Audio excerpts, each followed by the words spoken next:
ደህን ሰዎች ይደውላሉ ሰላም ነው ሆይ ከማለት ስራ ፈልጌ ነበር ከማለት ቢሮ ከመምጣት ቢሮ ውስጥ ያረከውን ኮንቨርሴሽን መንገርን ጨምሮ ያው ነበሩ። በሽብር ወንጀል የተከሰሱ ሰዎችን በጣም ትከታተል ነበር፣ አናሊሲስ ሰርጥ ነበር። ለምንድን ነው ያን ታረግ የነበረው? ያስፈራራኝ ነው።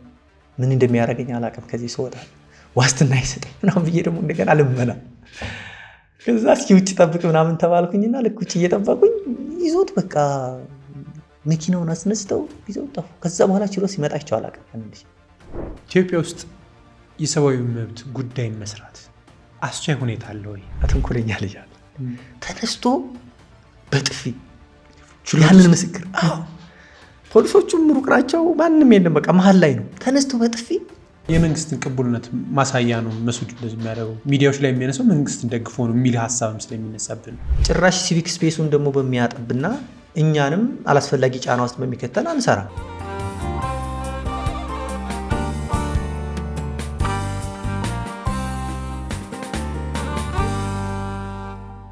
ግን አዲስ አበባ ዩኒቨርሲቲ አንድ እየተማርክ ማስተርስ በጣም በትልቁ የሚነሳ አንተ ጋር በሽብር ወንጀል የተከሰሱ ሰዎችን በጣም ትከታተል ነበር፣ አናሊሲስ ሰርጥ ነበር። ለምንድን ነው ያን ታረግ የነበረው?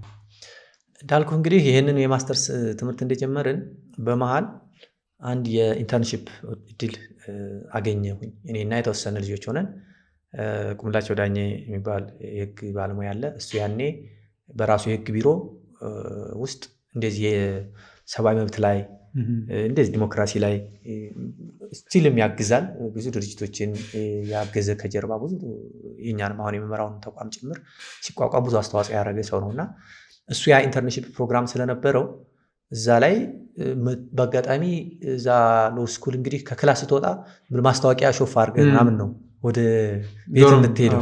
ነው ዶርም ሳይሆን የማስተርስ ስለሆነ ያው ተከራይችን ባይዘ ወይ ማስተርስ ስማር አያት 49 ነበረ ኮንዶሚኒየም ተከራይችን ኖረውና 49 ባስ ከአያት 49 ትነሳና ዩኒቨርሲቲው በር ላይ ነው የምታቆመው። እና እኔ ከ49 ተነስቼ 6 ኪሎ እስከምደርስ የዕለት ንባቤን ጨርሼ ክላስ ይገባለሁ። ስመለስም እንደዛ አደርጋለሁ። እና በጣም ከረዱኝ ውስጥ ጸበል ያለው 49 ኮንዶሚኒየም እዛ ተከራይቼ እየተመላለስኩ ነው። እና ይሄ እድል ሲመጣ ሞከርኩኝ። እኔ እንዳልኩ ያው ቀደም ብሎም ዩኒቨርሲቲም ስንማር የተወሰነ በኃላፊነት ስለሰራው ምናምን ዩኒቨርሲቲ ሰመራም እያለሁ ከዛም ቀደም ብሎ በኢንተርንሺፕ ውስጥ የተሻለ ተቀባይነት ከነበራቸው ነኝ እና እኔን ጨምሮ ሌሎች ልጆች ተመረጥን። የማስተርስ የምንማር ሬጉላር ተማሪዎች ማለት ነው። ከዛ ቪኢኮድ የሚባል ድርጅት ውስጥ ተመደብኩ። ቪዥን ኢትዮጵያ ኮንግረስ ፎር ዲሞክራሲ የሚባል አሁንም የኛን የኢትዮጵያ ሰብአዊ መብት ድርጅቶችን ህብረት ካቋቋሙት አንዱ እሱ ነው። እና እሱን ኢንተርንሺፕ ስሰራ ፓርትሊ እንግዲህ ያኔ የምታስታውስ ከሆነ ከለውጥ በፊት በ2015-16 በፈረንጆቹ ከ2013 ጀምሮ ከድምፃችን ይሰማ እንቅስቃሴ ጀምሮ የወክር መዝገብን ጨምሮ ከዚህ ጋር ተገናኝቶ የታሰሩ እነ ካሊድ መሐመድ ይባል አይ ቲንክ አሁን አዲስ አበባ ኮሚኒኬሽን ቢሮ ውስጥ ይመስለኛል አሁን የሚሰራው፣ እነ ዳርሰማ ሶሪ ይባል ጋዜጠኛ ታውቃቸዋለሁ ያስባለሁ።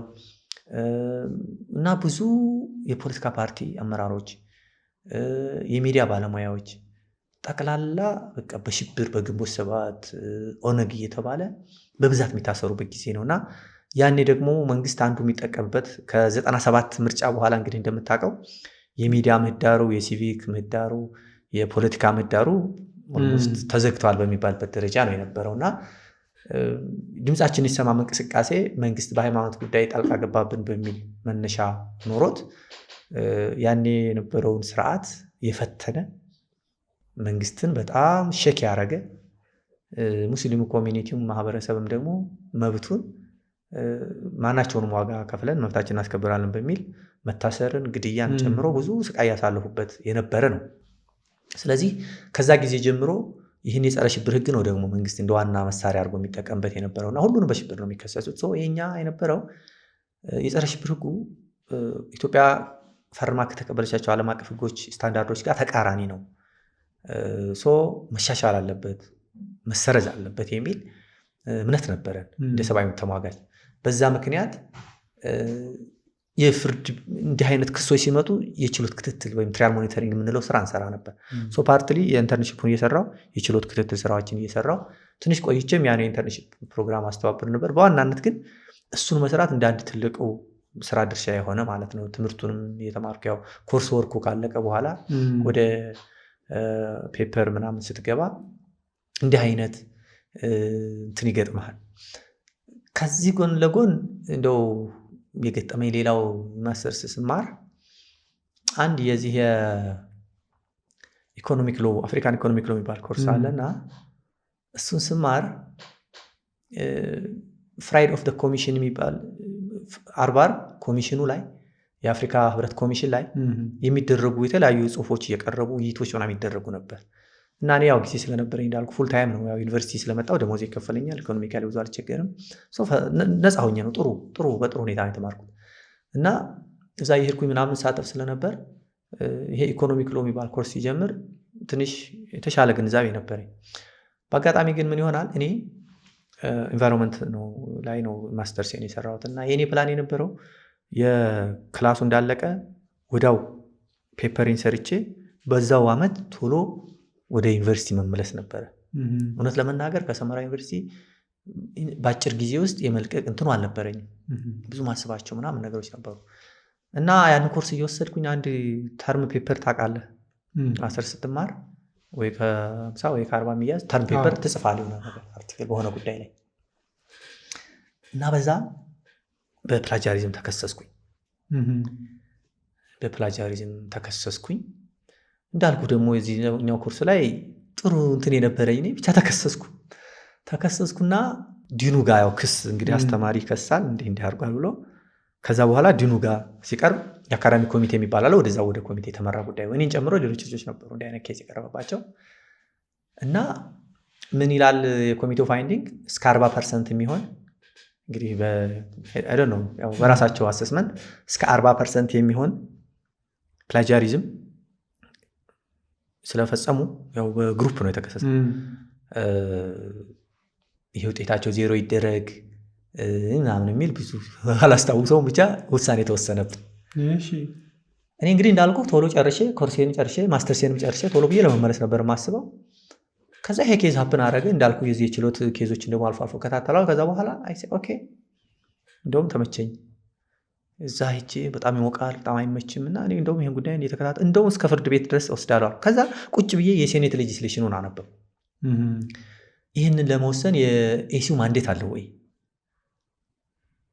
የለውም? የሚገርም ነገር ስንት ተማሪ ተባሯል ከአዲስ አበባ ዩኒቨርሲቲ በእንደዚህ አይነት ኬስ፣ በአንደርግራጁዌትም በማስተርስም በእርግጠኝነት እና በዲፓርትመንት ደረጃ በኮሌጅ ደረጃ የሚቋቋሙት ኤሲዎች ግን የህግ መሰረት የላቸው።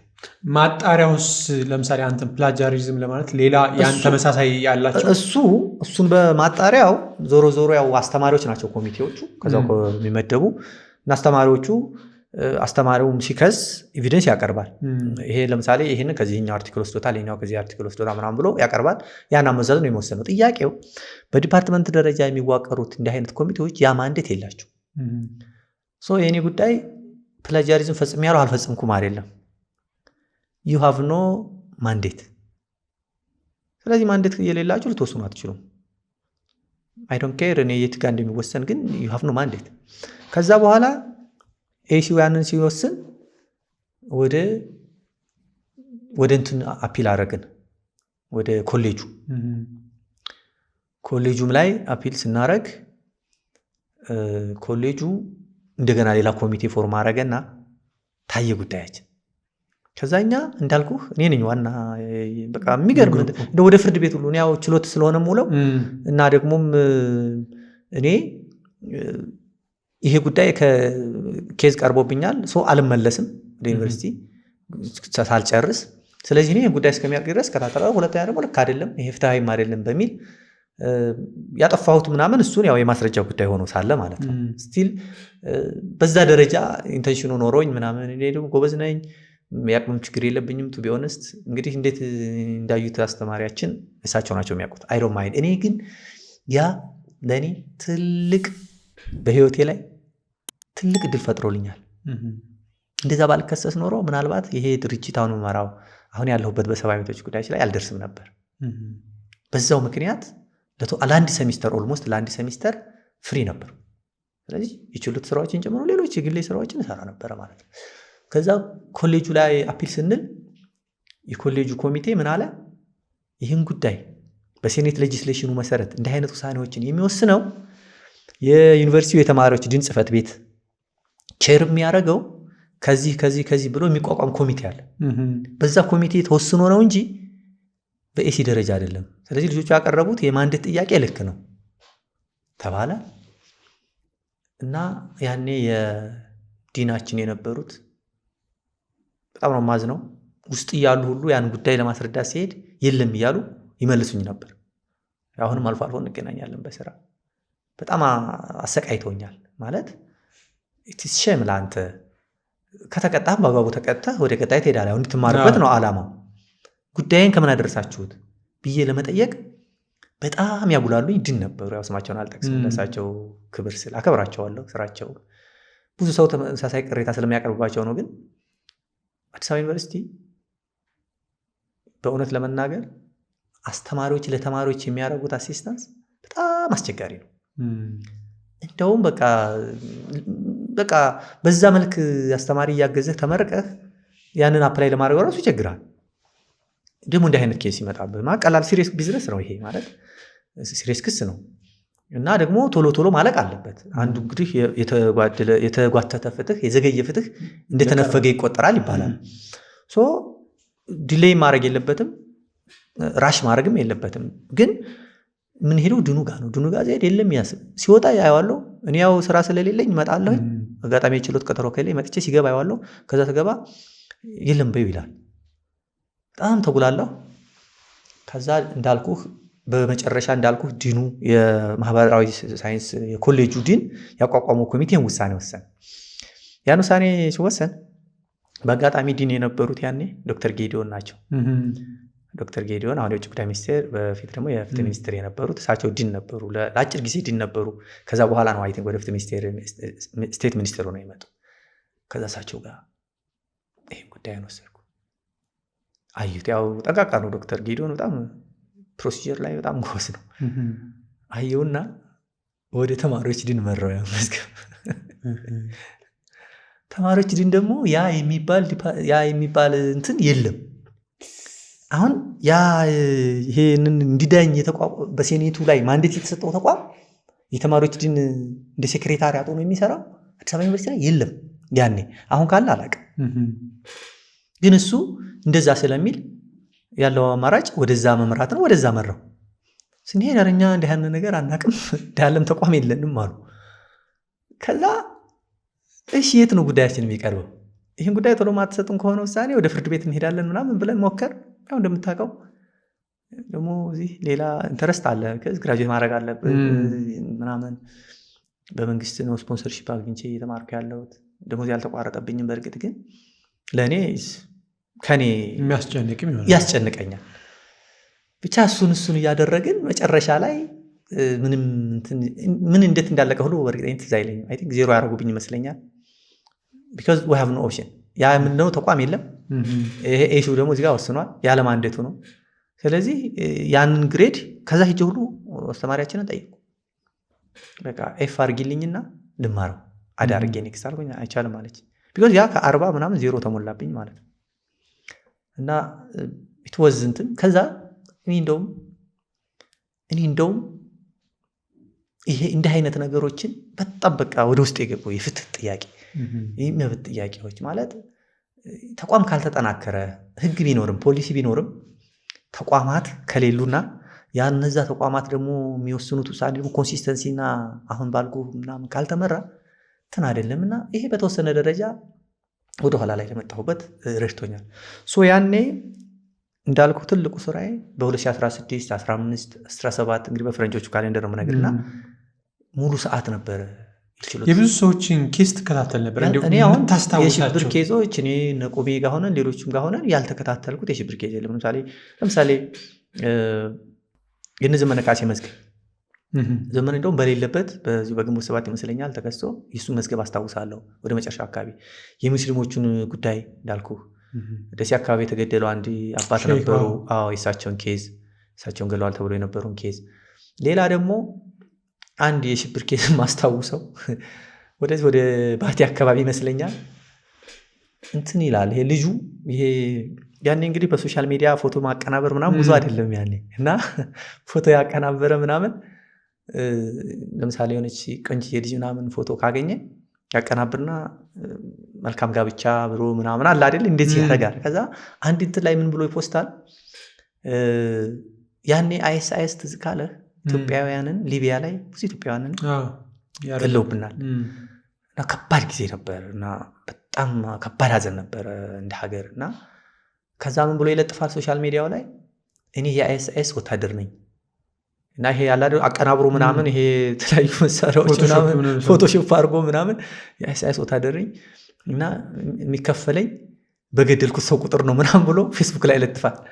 እንግዲህ እሱ ለፋን ምናምን ነው እንጂ እውነት ለመናገር እንደዛ ያለም ያንን ቢያርግም ይችላል አይደለም ያ ገጠር ነው። ከዛ በሽብር ተከሶ መጣ። የሱን ኬዛውን አስታውሰዋለሁኝ። ተፈርዶበታል ባይዘው ተፈርዶበታል። ስንት ዓመት እንደሆነ ባላስታውስም ተፈርዶበታል። ያኔ የነበረው ሽብር በጣም ከባድ ነው። አንተም ራሱ ጠበቃ ሆነ ነበር?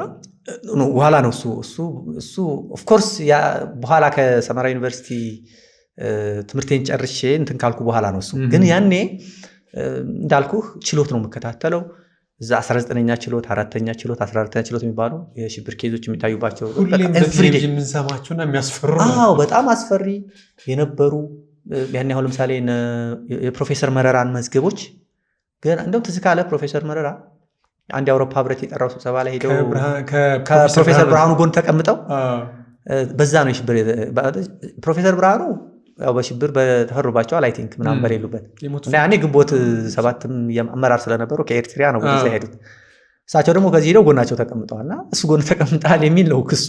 ያው ከአሸባሪ ጋር ተገናኝተሃል ነው በመንግስት እሳቸውን አሁን አራዳ ችሎት የጊዜ ቀጠሮ ሲከታተሉ ከዛ ደግሞ ወደ ክሱ ተመስርቶ ሲመላለሱ እንደገና እዚህ ከዋስትና ጋር በተገናኘ ረጅም ጊዜ ሶስት ትዝ ይለኛል የነጀዋር መዝገብ ነበረ። በተለይ ይሄ ኦኤምኤን ምናምን ያኔ ትዝ ይልሃል ኃይለማርያም ወደ መጨረሻው አካባቢ ኢሳት እና ኦኤምኤንን ሰው በጣም ያልና ዲሽ ምናምን ከጣሪያ ላይ ሲነቀል እንዳናዳምጥ ምናምን እና በዛ ጊዜ ኦኤምኤንን ነጀዋርን ጨምሮ ተከሰው ነበረ እንደዚህ ሽብርን በመደገፍ ምናምን የሚል የነሱ መዝገብ። ከዛ ደግሞ የዋልድባ መነኩሳት የነሱ የዋልቃይት ኮሚቴዎች ደስ የሚሉ ሽበት 3 ሽበታም ሰዎች እንደውም አንደኛው በቅርቡ ማረፋቸውን ሰምቻለሁ እና የነሱ ኬዝ የነ ጉርሜሳ አያኖ መዝገብ ማለት የኦፌኮ አመራሮች ማለት ነው። እነ በቀለ ገርባ የነበሩበት በጣም እንደውም ባይዘወይ የነ በቀለ መዝገብ ይሄ ቢጫ ልብስ መልበስ በእነሱ ጊዜ ነው የተጀመረው። ባይዘወይ ምን ሆነ ያው የፖለቲካ እንትን ነው ያለው ያኔ ከዚህ ከማስተር ፕላኑ ጋር በተገናኘ ተቃውሞ አድርገዋል አስተባብረዋል ምናምን በሚል ነው ያው እንግዲህ መጨረሻ ላይ የነበረው ኢህአዴግም በእንደዛ ደረጃ ሆኖ ወያኔም እንደዛ ስትሆን እና እሳቸው ያው ፖለቲካ ኬስ ስለሆነ ለምሳሌ አንዳንድ ቀን ጥቁር ለብሰን ነው የምንሄደው ይላሉ። ፕሮቶኮል ስታንዳርድ ፕሮቶኮል አልነበረም። ከዛ በኋላ አንዳንድ ቀን ደግሞ ጃፖኒ ለብሰን መጥተው ያውቃለሁ አስታውሳለሁ። በጃፖኒ በቦዲ ሆነው በቁምጣ ነገር ለብሰው ሲመጡ ጫማ ሳይለብሱ አስታውሳለሁ ሲመጡ እና በጣም በቃ ያስቸግራሉ። በተለያየ እንትን ያው እንደምታውቀው የፕሮቴስት አካል ነው። ውጭ ዲያስፖራው በጣም በቃ ይደግፋል የነጀዋርን ኦኤምኤን ጨምሮ ምናምን ግንቦት 7ን ጨምሮ ይገፋሉ። በዛ አክቲቪስቱ በቃ ችሎቱን ይሞላዋል። እኛ ችሎት ተከታትለን ሚዲያ ስንከታተል ሌላ ወሬ ነው የምንሰማው ምናምንና ፓርትሊ ያሳስበኝ ነበር እና እንዴት ነው የፍትህ ተቋማቶቻችንን መንግስት ጋር ኢሹ ሊኖረን ይችላል። ፍርድ ቤት ግን ፍርድ ቤት ነው፣ ትረስት ልናደርገው ይገባል። አት ሴም ታይም ደግሞ ፍርድ ቤቱ በአግባቡ በፕሊክ ኢንተረስት ያለባቸውን ጉዳዮች ኮሚኒኬት ማድረግ አለበት የሚል ሀሳብ ነበር። በኋላ በፕሮጀክት አድርጌ ወደ በኋላ ላይ እነግርሃለሁ። እሱን የሰራሁት ስራ አለና የቂሊንጦ ቃጠሎ ደግሞ መዝገብ ማስረሻ ሰጤ መዝገብ በጣም በቃ ያንን መዝገብ ኦልሞስት ሙሉውን ተከታትየዋለሁ እስከ መጨረሻ መዝገቡ እንትን እስከሚል ድረስ እና የነበረው ስቃይ ያሳለፉ። ግን የምትከታተለው አንተ ለራስህ ነው ወይስ ፕሮጀክት ሰራበት ነበር?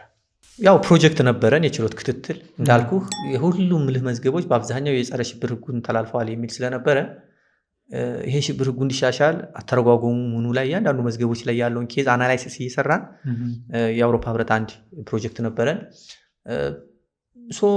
እንደ ፕሮጀክት ነው ግን እኔ ከዛም በላይ ነው። ምክንያቱም ችሎት ይሞላል፣ ደህንነቶች ያጥለቀልቁታል፣ ግቢውን ያሳቅቁሃል ምናምን። ግን እኔ እንዳልኩ ትንሽ ጥሩ ኮሚኒኬሽን ስላለኝ ደግሞ እኔ ጠቀመኝ እንዳልኩ ያው የፕሮጀክትም ስለሆነ ነው። በእርግጥ ግን ስለ ፍርድ ቤት ክትትል ጉዳዮች በአንድም ሚዲያ በሶሻል ሚዲያ የጨምሮ አልጽፍም። ዶኩሜንት ነው የማደርገው፣ ልክላቸው እንልካለን። ሶስቱን አድቮኬሲ ፑሽ የማድረግ ምናምን ነው እና ብዙ ነው ያው ማለት ግራ ይገባሃል። አሁን በየቀኑ አንድ ሰው ምንም ሲያደርግ አታየውም ፐብሊክሊ፣ ግን ኤቭሪዴይ ችሎት አለና እንደው መጨረሻ ላይ ምን ገጠመኝ መሰለ፣ ወደ እንደው ከዚሁ የዚሁ ኤክስቴንሽን የሆነ እንግዲህ ለውጡ መጣ ምናምን፣ ያ ሁሉ ሰው በሽብር የተከሰሰ የተጠረጠረ ሁሉ ወጣ እና በቃ አዲስ ምዕራፍ ተጀመረ በኢትዮጵያ እና እኔም አረፍኩ። በቃ ችሎት ከሜዳ አረፍኩ። ይሄ አሁን የምሰራበትንም ድርጅት ወደ 2010 ላይ ምናምን አቋቋምን።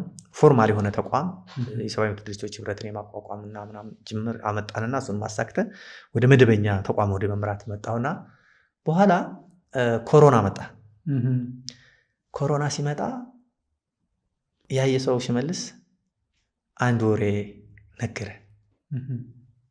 መንግስት ይህን ያክል ሰዎች በኮሮና ይሞታሉና ለሃይማኖት አባቶች ይህን ያክል መቃብር አዘጋጁ ብሏል የሚል ወሬ አወራ በሚል ክስ ቀረበበት። ትዝ ካለ እና የሱን ኬስ ከታተለው ነበር ባይዘወይ ለሁለት ምክንያት።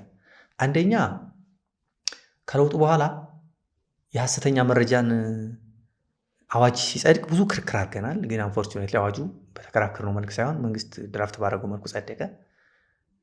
ሁለተኛ የጸረ ሽብር ህጉ ተሻሻለ ከለውጡ በኋላ። የሲቪል ሶሳይቲ ህጉ፣ የጸረ ሽብር ህጉ በቃ አፋኝ የሚባሉት አብዛኛዎቹ ህጎች ተሻሻሉ ያው እንደምታውቀው።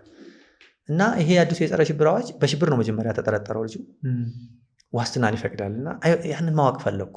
ያኔ የታገል ነው የተሻለ ህግ እንዲመጣ የተሻለ ተቋማዊ ስራ እንዲመጣ ነው። እና ለውጡም መጣ፣ ህጉም ተሻሻለ፣ ተቋማቱም ሪፎርም አረጉ።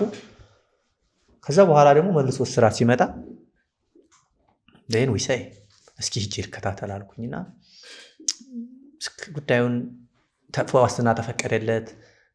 ከዛ በኋላ ቆይቶ በሐሰተኛ መረጃ ተከሰሰ ምናምን እስከ መጨረሻ ጊዜ ድረስ ኦልሞስት በዋስትና ሆኖ ሲከታተል ጉዳዩን ከታተለው ነበር የሰውን ሽመልስ ኬዝ። ስለዚህ ያ አንድ እንትን ነው።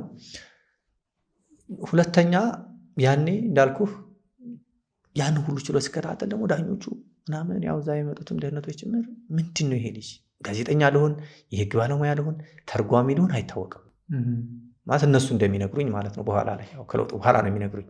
ያኔ ሲሰየሙ የነበሩ ዳኞች ምናምን እርስ በርሱ ሊከራከሩ ነበር። ይሄ ልጅ ምርመራ እናጣራበት እያሉ ማለት ነው። ምንድን ነው ማን ነው የሚልከው? አይ እኛ ችሎት ስነ ስርዓት አረበሽ ምን አላረገ ለምንድን ነው ምናምን ብለው ከራከሩ። የተወሰኑ ዳኞች የተወሰኑ ነው ጣራ ምናምን ያሉ ብቻ መጨረሻ አይ ቲንክ አሸንፈዋል። ማይ መከሰስ የለበትም የሚሉት ሳይከሰስ እና በኋላ ለውጡ ምናምን እንደመጣ በብዙ ሚዲያ እየቀረብኩ አስተያየት እሰጣለሁ በሰብአዊ መብቶች ጉዳዮች ላይ በለውጡ ላይ በእንደዚህ ምናምና አንዱ እዛ ከነበሩት አንዱ ዳኛ በአጋጣሚ ይህንን አጫወተኝ። ያኔ እኮ እንከራከር ነበረ እንደዚህ ምናምን ብሎ ነገረኝና እና ወይል እንግዲህ ፓርቲ ላይ ያው ፍርሃቱም አለ። ሁለተኛ ደግሞ እንግዲህ ሽብር ላይ ዳኛ ስትሆን አንዱ የምትጠረጠረውና የምትታማው የሚያምነውን ሰው ነው መንግስት ያስቀመጠው ምናምን ይባላል። ግን ቱ ቢ ኦነስት የሚሰጡት ፍርዶች የሚሰጡት የነበሩት ዳኝነቶች ምናምን በቃ ደስ የሚሉ ነበሩ። ከአቃቢ ህጎቹ ጋር የነበረው ንትርክ በቃ ቶዝ አሜዚንግ በጣም ኢንተርቴይን እናደርገው ነበር። አቃቢ ህጎቹ ያው ማስረጃ ለምሳሌ አሁን በነ ማስረሻ መዝገብ ላይ እነ ሚፍታህ ከድር ምናምን ጨምሮ አሁን ሚፍታህ ወጥቶ አንድ ትልቅ አንድ ስለ ፍቅር ስለ አንድነት የሚሰብክ ሲቪል ሶሳይቲ አቋቁሞ ይሰራል። ሌሎችም እዛ ላይ የተለያዩ ግሩፖች የነበሩበት ምናምን መዝገብ ነውና የነ ዶክተር ፍቅሩ ትዝ ካለ የልብ ሐኪም እሳቸው እዛ መዝገብ ላይ ነበሩና ያሳዝናል። ሚስታቸውን አገኛቸው ነበር፣ ልጃቸውን አገኛቸው ነበር። ሁሌ ችሎ ስለመከታተል እንደሆነኛ መረጃ ምንጭ ሆኜ ያው አንዳንድ የተባሉት ነገሮች ምናምን እንዲረጋጉም ጭምር ቤተሰቦቻቸው የተገደሉባቸው በሽብር ምናምን ልጆች ቤተሰቦች መጥተው ሲያለቅሱ አጽናናለሁ። ያው ያሳዝንሃልና በቃ ተረጋጉ፣ ፍትህ ጠብቁ ምናምን እላለሁና የፍትህ ስርዓቱ ዲፔንደብል እንዲሆን ምናምን ጥረት አድርግ ነበር። እዛ ላይ ለምሳሌ ልጆቹ አንዳንዴ ያው ያጋንኑታል፣ ያው ታውቃለህ ያጋንኑታል። እንደዚህ ተደርጌ ምናምን እና እኛ እናለቅሳለን። እንደወረደ ነው መዘግብ የነበረው ማስታወሻ ላይና አሁን አንዳንዴ ስንመጣ ተገርፈናል፣ እዚህ ጋር ልብሴን አውልቄ ላሳይ ምናምን ብሎ ይከራከራል። ከዛ ዳኛው ደግሞ ተው በቃ ተረጋጉ ምናምን ይላል። እነሱ ደግሞ እምቢ ይላል።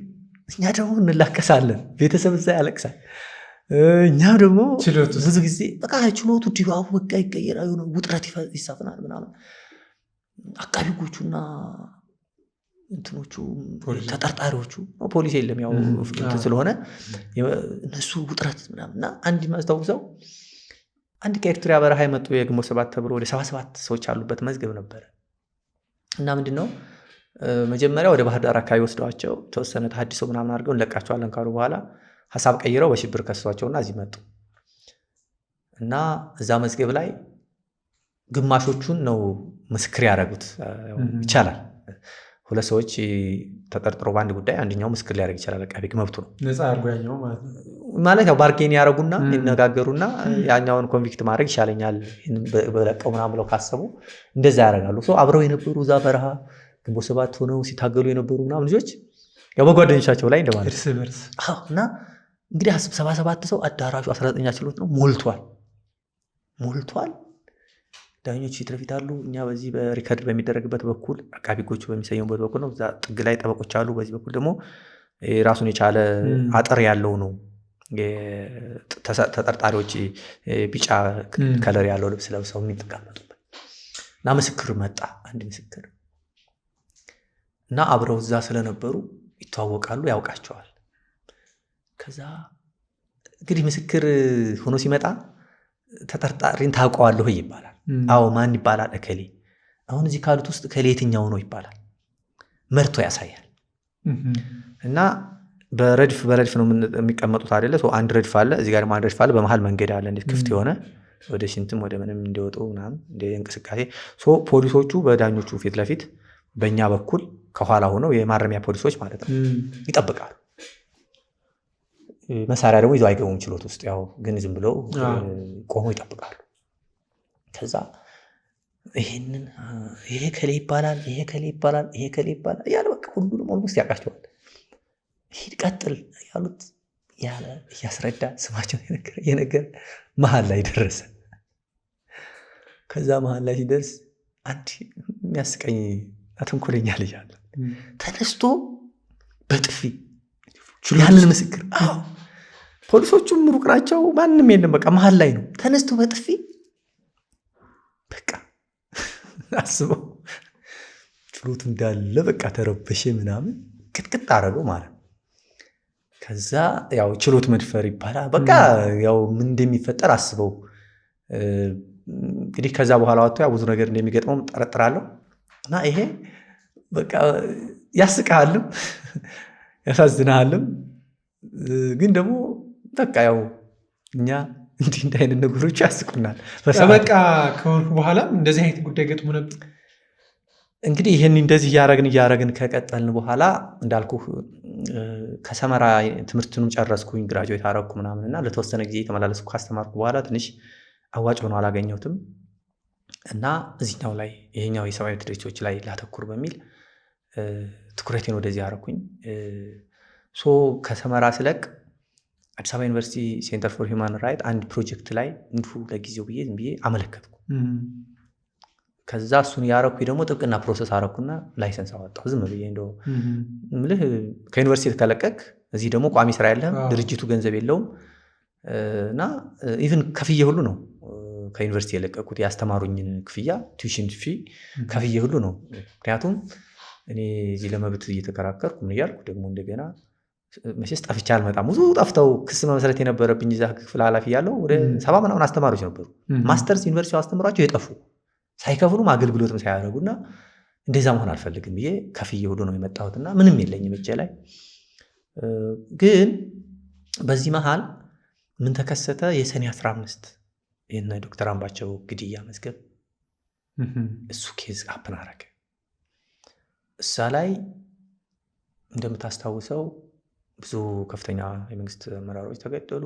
ብዙ ሰዎች ምናምን ተጠርጥረው በአብዛኛው ደግሞ የአብን አመራር የነበሩ አባላት የነበሩ የነ ክርስቲያንን ጨምሮ እንትን ነበሩና በዛው አጋጣሚ ደግሞ አቃቢ ሕግ የነበሩ ሁለት ጓደኞቼ፣ አንደኛው አብሮኝ ክላስሜት የነበረ፣ አንደኛው ደግሞ ያው እንደዚህ ምግባባው የሆነ ፍትህ ሚኒስቴር አቃቢ ሕግ የነበሩ ልጆች እንደዚሁ ከዛ ጉዳይ ጋር በተገናኘ ታስረው ነበር። እና ሰኔ አይደለ ያው ክረምት ነው መጪው ጊዜ። ድርጅቴም ብዙ ያን ያክል እንትን የለውም፣ ዝም ብዬ ተፍተፍ ላለው፣ ግን ስራ ብዙ አልነበረንም። እና ከዛ እነዚህ ልጆች መታሰራቸውን ስሰማ ያው እንደ ማንኛውም ሰው ልጠይቅ ፖሊስ ኮሚሽን ሄዳለሁ። ሲሄድ አላገናኝም አሉኝ። ያው እንዳልከው ጉዳዩ ውስብስብ ነው እና ብዙ ቴንሽን የተፈጠረበት ነው። ከዛ ቤተሰቦቻቸው ምናምን አናግሬ ውል የሚመስል ነገር አግሪመንት አድርጌ ጠብቀ ላይሰንሴን አሳይቼ ገባሁ ማለት ነው። አገኘኋቸው። የሚገርም ነገር እንግዲህ እኔ አቃቢ ጉኛ አልሰራሁም፣ ዳኛ ሆኜ አልሰራሁም፣ ዩኒቨርሲቲ ክፍል ሆኜ ነው የሰራሁት እና አብዛኛው ከእንደዚህ ከወንጀል ነክ ጉዳዮች ምርመራ የራኩ ነኝ። ያው እውቀቱ ቢኖረኝም ያው እንደ ማንኛውም ብሎ ስኩል ግራጁዌት እንዳደረገ ሰውና አንድ ዊርድ የሆነ ለየት ያለ ነገር ገጠመኝ። መርማሪው እንደዚህ አንድ ክላስ ውስጥ ግቡና አናግሩ ተባለ። ያው በጣም በከባድ ዲሲፕሊን ነው የምታገኛቸው። ያው ገና ምርመራ ስለነበረና ገና ጉዳዩ እንትኑ ወደ 15 ቀን ምናምን ሆኖታል ከታሰሩ እና በጣም በማይመች ሁኔታ ውስጥ ነበሩ ምናምን የነበሩት። ከዛ መርማሪው መጥቶ መሀላችን ተቀመጠ። ክቡር መርማሪ ምን ልታረግ ነው እላለሁ። እነሱ ደግሞ እንግዲህ ሉክ የፍትህ ሚኒስቴር እንትን የወንጀልም የፍትሐ ብሔርም የሚከሱ አቃቢ ሕጎች ናቸው እና እንግዲህ ትልልቅ ባለሙያዎች ናቸው። ብዙ ዓመት ያገለገሉ ናቸው። ብዙ በደንብ ያውቃሉ። ስነ ስርዓታዊ አይደለም። መቶ ተቀመጠ። አይ እዚሁ ሁኜ ነው ያዳመጥኩ ነው የምታወሩት አለ። ኦኬ ጉድ። ከዛ ምንድን ነው የገጠማችሁ ምናምን ሲል ያው እነሱ ኢምፓወርድ ሆኑ ስለሆኑ አላግባብ ነው የተከሰስ ነው ብለውም ስለሚያምኑ ኤንድ በመሀልም የመብት ኢሹዎች ስለነበሩ ያን በሙሉ ነገሩኝ። ያን በሙሉ ማስታወሻ የደብተሬ ላይ መዝግቤ አርብ ነበር ቀጠሮ፣ ሮብ ዕለት ነው የሄድኩት። አርብ ዕለት ሄጄ ችሎት ትስል የሚገርም ነገር ለ15 ቀን ልብሳቸውን አልቀየሩም። እንደውም አንደኛው ትንሽ ከእንቅስቃሴ ጋር ችግር ነበረበትና እግሩ ሁሉ አልዘረጋለት ብሎ ምናምን በጣም ተሰቃይቶ ነበር እና ፀጉራቸው ተንጨባረዋል ምናምን ቤተሰብ እንደ ልብ አያገኙም። ከዛ ሲሄድ ፀጉራቸው ተስተካክሎ ምናምን የዛን ቀጠር ችሎት ስንሄድ ምናምን እንደዛ ሆኖ አምሮባቸው ተሻለው ነው ምናምን መጡ። ኦኬ ዞሮ ያው እኔ የመብት ጉዳይ የተከሰሰ ሰው ምናምን ነው የምለው። እንግዲህ ያው ጁኒየርም ስለሆንክ ሊሆን ይችላል። ያው መብት ነው የምለው በየሄድኩበት መብቱ ነው መብቴ ነው የምለው እና እሱ መዝገብ ላይ እና አስጠራው ከበደ የሚባል መዝገብ ነበር። አንድ ደግሞ እንግዲህ አስጠራው ያኔ ጀነራል ሳምኖ በልዩ ኃይል አሰልጥኖታል እና አሰልጥኖ ያው የተለያየ ነገር ለመፈጸም በሚል ከተጠረጠሩት ውስጥ ነው። እሱን ጨምሮ ብዙ መዝገብ ነው ያለበት እና አስጠራው መዝገብ ላይ እና እኔን ጨምሮ ሌሎች 1-4 ጓደኞች የነበሩ በጣም ማከብራቸው በእውነት ለመናገር ያንን ኬዝ መያዝ ራሱ ከባድ ነው እና እኔም አንደኛ እነዚህ ጓደኞቼ እንደዛ ሆነውና ጠበቃ ማልቆምላቸው ሲል አይ ፊል ባድ። ሁለተኛ ደግሞ ክረምት ነው እንዳልኩህ።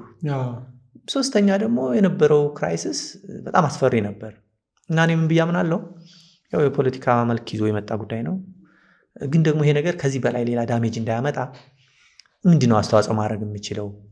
ቢኮዝ አንዱ ትልቁ ችግር የተለያየ ናሬቲቭ ያኔ ደግሞ የአብን እንቅስቃሴ የአማራ ብሔርተኝነቱ በደንብ እንትን ያለ ስለነበረ ዳሜጁ ከፍ ሊል ይችላል የሚል እምነት ስለነበረ ጥርጣሬ ስለነበረኝ ቢያንስ ያለኝን ይሄ ከሚዲያ ጋር ጥሩ ግንኙነት ያኔ ትዝ ካለ አስራት ሚዲያ ነበረች፣ በሪፖርተር ቪኦኤ በቃ ችሎቶችን ኤቭሪዴይ ይዘግባሉ። እኔም ማታ ኦልሞስት ኤቭሪዴይ በሚባል ደረጃ ኮሚኒኬት አደርጋለሁ የችሎቱ ሎ ምንድነው ሰው ተረጋግተው እንዲጠብቅ። አብኖችም ያው ተፎካካሪ ፓርቲ ሆኖ በህጋዊ መልክ የተመዘገቡ ናቸው። ተጠርጣሪዎች አመራሮቻቸው ነበሩ ግን ደግሞ ህግን ፍትህን አቁመን መንግስት እንሆናለን የሚል ሀሳብ ይዘው የመጡ ናቸውና ምንም ይሁን ምን ይሄ የፍትህ ሂደት ማክበር አለባችሁ። ይህን ተከተላችሁ መሄድ አለባችሁ። አባሎቻችሁና ደጋፊዎቻችሁን ደግሞ ወደ አላስፈላጊ ቫዮለንስ እና ተጨማሪ ስርዓት እንዳይመጣ ጥንቃቄ ማድረግ አለባችሁ የሚል ካይንድ ኦፍ ዛት አድቮኬሲ እያደረኩ ሳተፍ ነበረ።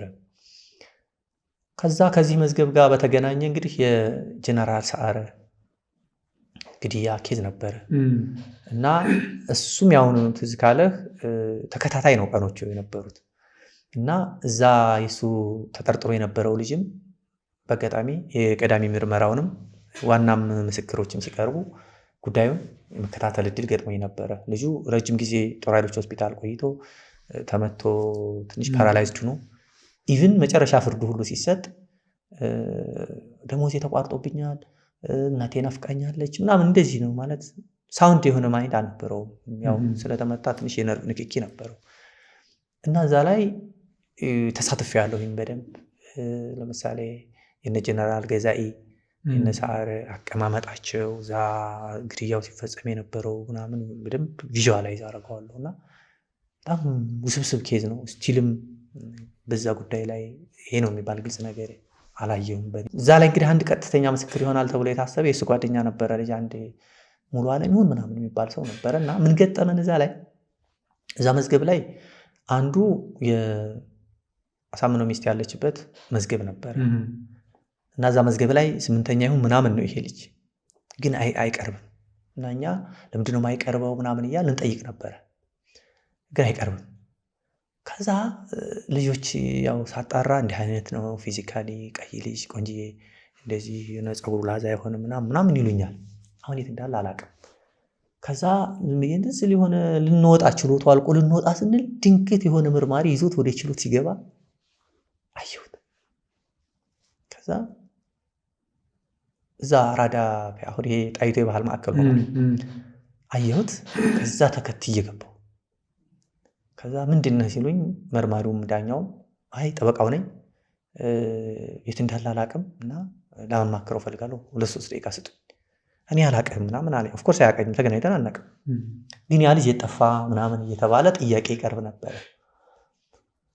በልዩ ጥበቃ እዛ 3ኛ ፖሊስ ጣቢያ በልዩ ጥበቃ ሌላ ክፍል ውስጥ እንደሚኖር ምናምን መረጃ ነበረኝ እና ከዛ እሱ እሺ ውጣ ጠብቅ ምናምን አሉኝ። አልወጣም አልኩ። ከዛ ይሄንን ሁኔታ አስረዳው። ከዛ በቃ ዛተብኝ መርማሪው። ከዛተብኝ አንተን ቆይ ትንሽዬ ልጅ ነኝ እንዳልኩህ የአቃቤ ሕግ ምናምን ሆኜ ስላልሰራው ደፍራለሁ እንጂ በጣም ሰብስታንቲቭ እንትኑ ብዙ አልነበረኝም። ቱ ቢ ኦነስት ያው ማለት ግን ደፍራለሁ፣ ኮሚኒኬት አደርጋለሁ ምናምን። ከዛ አስፈራራኝ። ከዛ እንደገና ወዲያው ደግሞ እንደገና አቤቱታ አቀረብኩ እዛው ዳኛው የተከበረው ፍርድ ቤት ያስፈራራኝ ነው፣ ምን እንደሚያደርገኝ አላውቅም፣ ከዚህ ስወጣ ዋስትና ይሰጠኝ ምናምን ብዬ ደግሞ እንደገና ልመና። ከዛ እስኪ ውጭ ጠብቅ ምናምን ተባልኩኝና ልክ ውጭ እየጠበቁኝ ይዞት በቃ መኪናውን አስነስተው ይዘው ጠፉ። ከዛ በኋላ ችሎት ሲመጣቸው አላውቅም። ያን ልጅ እዚሁ እናስጠራው መዝገብ ላይ ሌላ የገጠመን ምንድነው ተከራክረን ያው ዋስትና ነው እንግዲህ የመጀመሪያው ጥያቄ የምታቀርበው ዋስትና ተፈቀደልን። በቃ ደስ አለን ምናምን ዋስትና ተፈቀደልን ምናምንና ልክ ዋስትናው እንደተፈቀደ አቃቤ ሕግ መርማሪ ፖሊስ ይግባኝ አለ ከፍተኛ ፍርድ ቤት ወደ ልደታ ይግባኛሉና ከሰዓት ይዘዋቸው ሄዱ። እኛ እዚህ ዋስትና ገንዘብ ምናምን ያሰባሰቡ ቤተሰብ ከፍለው ለማስወጣት ይሞከሩ ነበር። ከዛ ልደታ ሄደዋል ተባለ። ሄድን ልደታ ስንሄድ መርማሪዎቹ ዝም ብሎ ኖርማል ልብስ የደንብ ልብስ ይሄ ምንድነው የፖሊስ ልብስ አለ አይደለ መለዩ ያለው ምናምን እሱን አልለበሱም። ከዛ ዝም ብለው መተው ተጠርጣሪዎቹ ተጠሩ ምናምን ይግባይ ባይ ምናምን ተባሉ። ከዛ አቤት አቤት አሉ ተነሱ ምናምን መርማሪዎቹ ያውቃቸዋለሁ እናውቃቸዋለን እዛ። ከዛ እኔ ስነ ስርዓት ጥያቄ አነሳውና አልቀረቡም አልኩ። ከዛ መሀል ዳኛዋ ሴት ነች አስታውሳለሁ። ግራ ገባትና ምንድነው ምን ለማለት ፈልገህ ነው ምናምን አለች። አይ እነዚህ ሰዎች ፖሊስ ይሁኑ ጉዳዩን የሚከታተሉ ይሁኑ ቤተሰብ ይሁኑ የሚታወቅ ነገር የለም። ፖሊስ ነኝ ካሉ የፖሊስ ስነ ስርዓት አለው፣ ደንብ ልብሳቸውን ለብሰው መውጣት አለባቸው። ከዛ ያው ግራ ዳኞቹ ቀኙንም ዳኞቹንም አማከረችና ምናምን ትንሽ ተበሳጨችና ለምንድን ነው እናንተ በቃ እንደዚህ የምታረጉት ምናምን ብላ ተቆጣቻቸው። ከዛ የተከበረው ችሎት ያው ለስራ እንዲመቸን ነው ምናምን አሉ። የተከበረው ችሎት እጄን አነሳው። ይኸው ስራ የሚመቸው ሌላ ተመሳስሎ ሲሰሩ ነው ወይስ ማንነታቸው ተለይቶ ሲሰራ ነው? ይሄ በቃ ልክ አይደለም። ያው እንግዲህ በተቻለን መጠን ማጣጣል፣ ልክ አለመሆኑን ማሳየት፣ ለተከሳሹም ጉዳዩን የሚከታተለውም ሰው ትንሽ ኮንፊደንስ ቡስት እንዲያደርግ ነው እና ያ ክራይሲስ አውዱ እንዲስተካከል ነው ፓርቲ ፍላጎት። በሌላ መልክ ደግሞ ያው መብት ነው።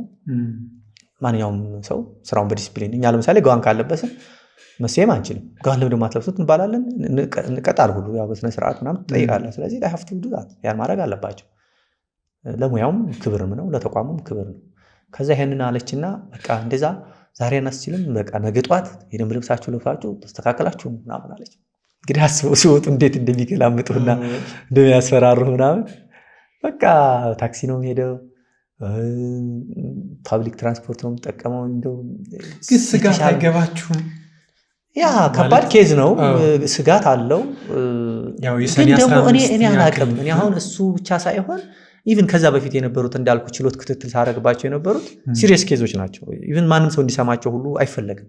ያው የወንጀሎቹ አይነት ምናምን እና ደግሞ ያኔ መንግስት ከለውጡ በፊት የነበረው እንዳልኩ ስትራግል እያደረገ ስለነበረ ሰርቫይቭ ለማድረግ በጣም አግሬሲቭ ሆኗልና ያገኘው ሰው ሁሉ የሚታሰርበት ነው። ይሄኛው ከለውጡ ኋላ ያለው ነገር ሁለት ነው መልክ ያለው። አንደኛ ካስታወስ ጠቅላይ ሚኒስትሩ እኔ እንደውም እዛም ችሎት ክርክሮች ላይ የማቀርበው ሳናጣራ አናስርም የሚል በቃ ጠንካራ ንግግር ስፒች አድርገው ነበር እና የባህል ስሜታቸው እና እኔ ደግሞ ያንን በቃ እንደዋና መከራከር ያደርገዋል። እዚህኛው ላይ እንደነገኑ ተባለና ከዛ በኋላ ዋስትናው እንትን ተባለብን፣ ተከለከለብን እና ሌላ ችሎት ላይ እንደዚሁ በጊዜ ቀጠሮ ስንቀርብ እዛው ከፍተኛ ፍርድ ቤት እንግዲህ 20 ሰው 18 ሰው 30 ሰው ምናምን ነው አንድ መዝገብ ላይ። እዛ ላይ ስንቀርብ እንደ ተለቅ ያሉ ዳኛ ናቸው ይጠራሉ። ያው ማለት እያንዳንዱ ሰው እየጠሩ በምን እንደተጠረጠረ የተሳትፎም ሁኔታ ምናምን ማስረዳት አለባቸው። ያው በወንጀል ይሄ ወንጀል ግላዊ ነው ይባላል፣ ኢንዲቪጁዋላይዜሽን ኦፍ ክራይምስ ይባላል። ስለዚህ ለምሳሌ 5 ሰዎች አንድ መዝገብ ላይ ካሉ 5ቱም ተነጣጥሎ ተነቦላቸው ምናምን መደረግ አለበት። ይሄ ከጊዜ አንጻር ከምን አንጻር አዝግ ነው፣ አድካሚ ነው። እኛ ደግሞ ያው ጫና ማድረግ ስለሆነ ፍላጎታችን ተከበረው ችሎት እያንዳንዳቸው ዝርዝር ተሳትፎ ይነገረን እንላለን። ምን ይሄ ያው ታወቅ አይደለ የሰኔ 15 ጉዳይ አይደለ ምናምን የሰኔ 15 ጉዳይ ጋር የተገናኘ ነው። ግን ይሄ እኔ ደንበኛ በዛን ቀን የት ቦታ ምን እንዳረገ ዲቴይሉን መቅረብ መቻል አለበት። ምርመራ ላይ ነን የሰራን ነው መረጃ የሰበሰብ ነው የሚለው ነው ደግሞ ፖሊስ ሆነ አቃቤ ያው ዞሮ እሱን ስንል ትንሽ አበሳጨናቸው ዳኛውንና ተበሳጩና በቃ በብስጭት ተናደው ምናምን አንድ ሁለት መዝገቦችን 48 ቀን ጊዜ ቀጠሮ ሰጡ። ሲቆጠር 48 ቀን እንግዲህ ያኔ በነበረው በጸረ ሽብር ሕጉ ሳይሻሻል ስለነበረ 28 ቀን እያለ ነው የሚቀጥለው። እሳቸው ግን 48 አረጉ። ደስ አለ። ፍርድ ቤቱ አንኮንስቲቱሽናል የሆነ ህገወጥ የሆነ ተጨማሪ ጊዜ ቀጠሮ ፈቀደ ምናምን ብለን እሱ ያው በሚዲያው በምኑ ታጫጫዋለ ያው የአድቮኬሲ ስራ ስለሆነ ከዛ ይህንን ይዘን ጠቅላይ ፍርድ ቤት ይግባኛል። አሁን ይሄ በጣም ስትሮንግ እንትን ነው፣ መሻር ነበረበት፣ ዋስትናቸው መፈቀድ ነበረበት። በዚህ እና ያቀረብናቸውም አርጊመንቶች ሳውንድ ነበሩ። ብቻ ኦልሞስት ሁሉም ያቀረብናቸው አርጊመንቶች ተቀባይነት ካገኙ በኋላ ግን ዋስትናውን እንትን ሳይል በስር ፍርድ ቤቱ 28 ያለውን ወደ 48 ያለውን ወደ 28 አሻሽሎ በዛ ፕሮሲድ እንዲያደርግ ምናምን አይነት ውሳኔ ተወሰነ። እንግዲህ ይሄ እያለ የተወሰነ እንትን እያልኩ ጥቅምት ህዳር እያለ ሲመጣ ይሄኛው ደግሞ የተቋሚ ስራ ደግሞ ትንሽ እንትን እያለ ሲመጣ እንግዲህ ይሄን ያክል አስተዋጽኦ ካረኩ ይበቃል፣ ነፃ ፕሮቦኖ ነው ባይዘው ምንም አይነት ክፍያ አይከፈልም። እንዳልከው ደግሞ በጣም ሴንሲቲቭ ነው። ብዙ ሰው ይጣላል፣ ይቆጣል፣ ይመክራል። ፖለቲካ ውስጥ የተሳተፍኩ ሁሉ የሚመስላቸው ነገሮች አሉ። ሙያዊ አስተዋጽኦ ነው ያደረኩት። እኔ ሙያዊ አገልግሎት ነው የሰጠው ያለሁት እንጂ የመደገፍም የመቃወምም አይደለም። ፕሮፌሽናል እንትን ነው ማረገው። ግን ጊዜ ሲኖረኝ አገዝኩ፣ ጊዜ ሳይኖረኝ ደግሞ ብዬ ወደኋላ እንትን አለን። ከዛ በኋላ እንግዲህ እዚህኛው ድርጅት ላይ የማተኮር ስራዎችን አበዛው ማለት ነው። ለመብት ነው የምታገለው ስትለኝ ነበረ። የምሰራበት ድርጅት ደግሞ አሁን የምትመራው ድርጅት ሰብአዊ መብት ላይ የሚሰሩ ተቋማትን ነው።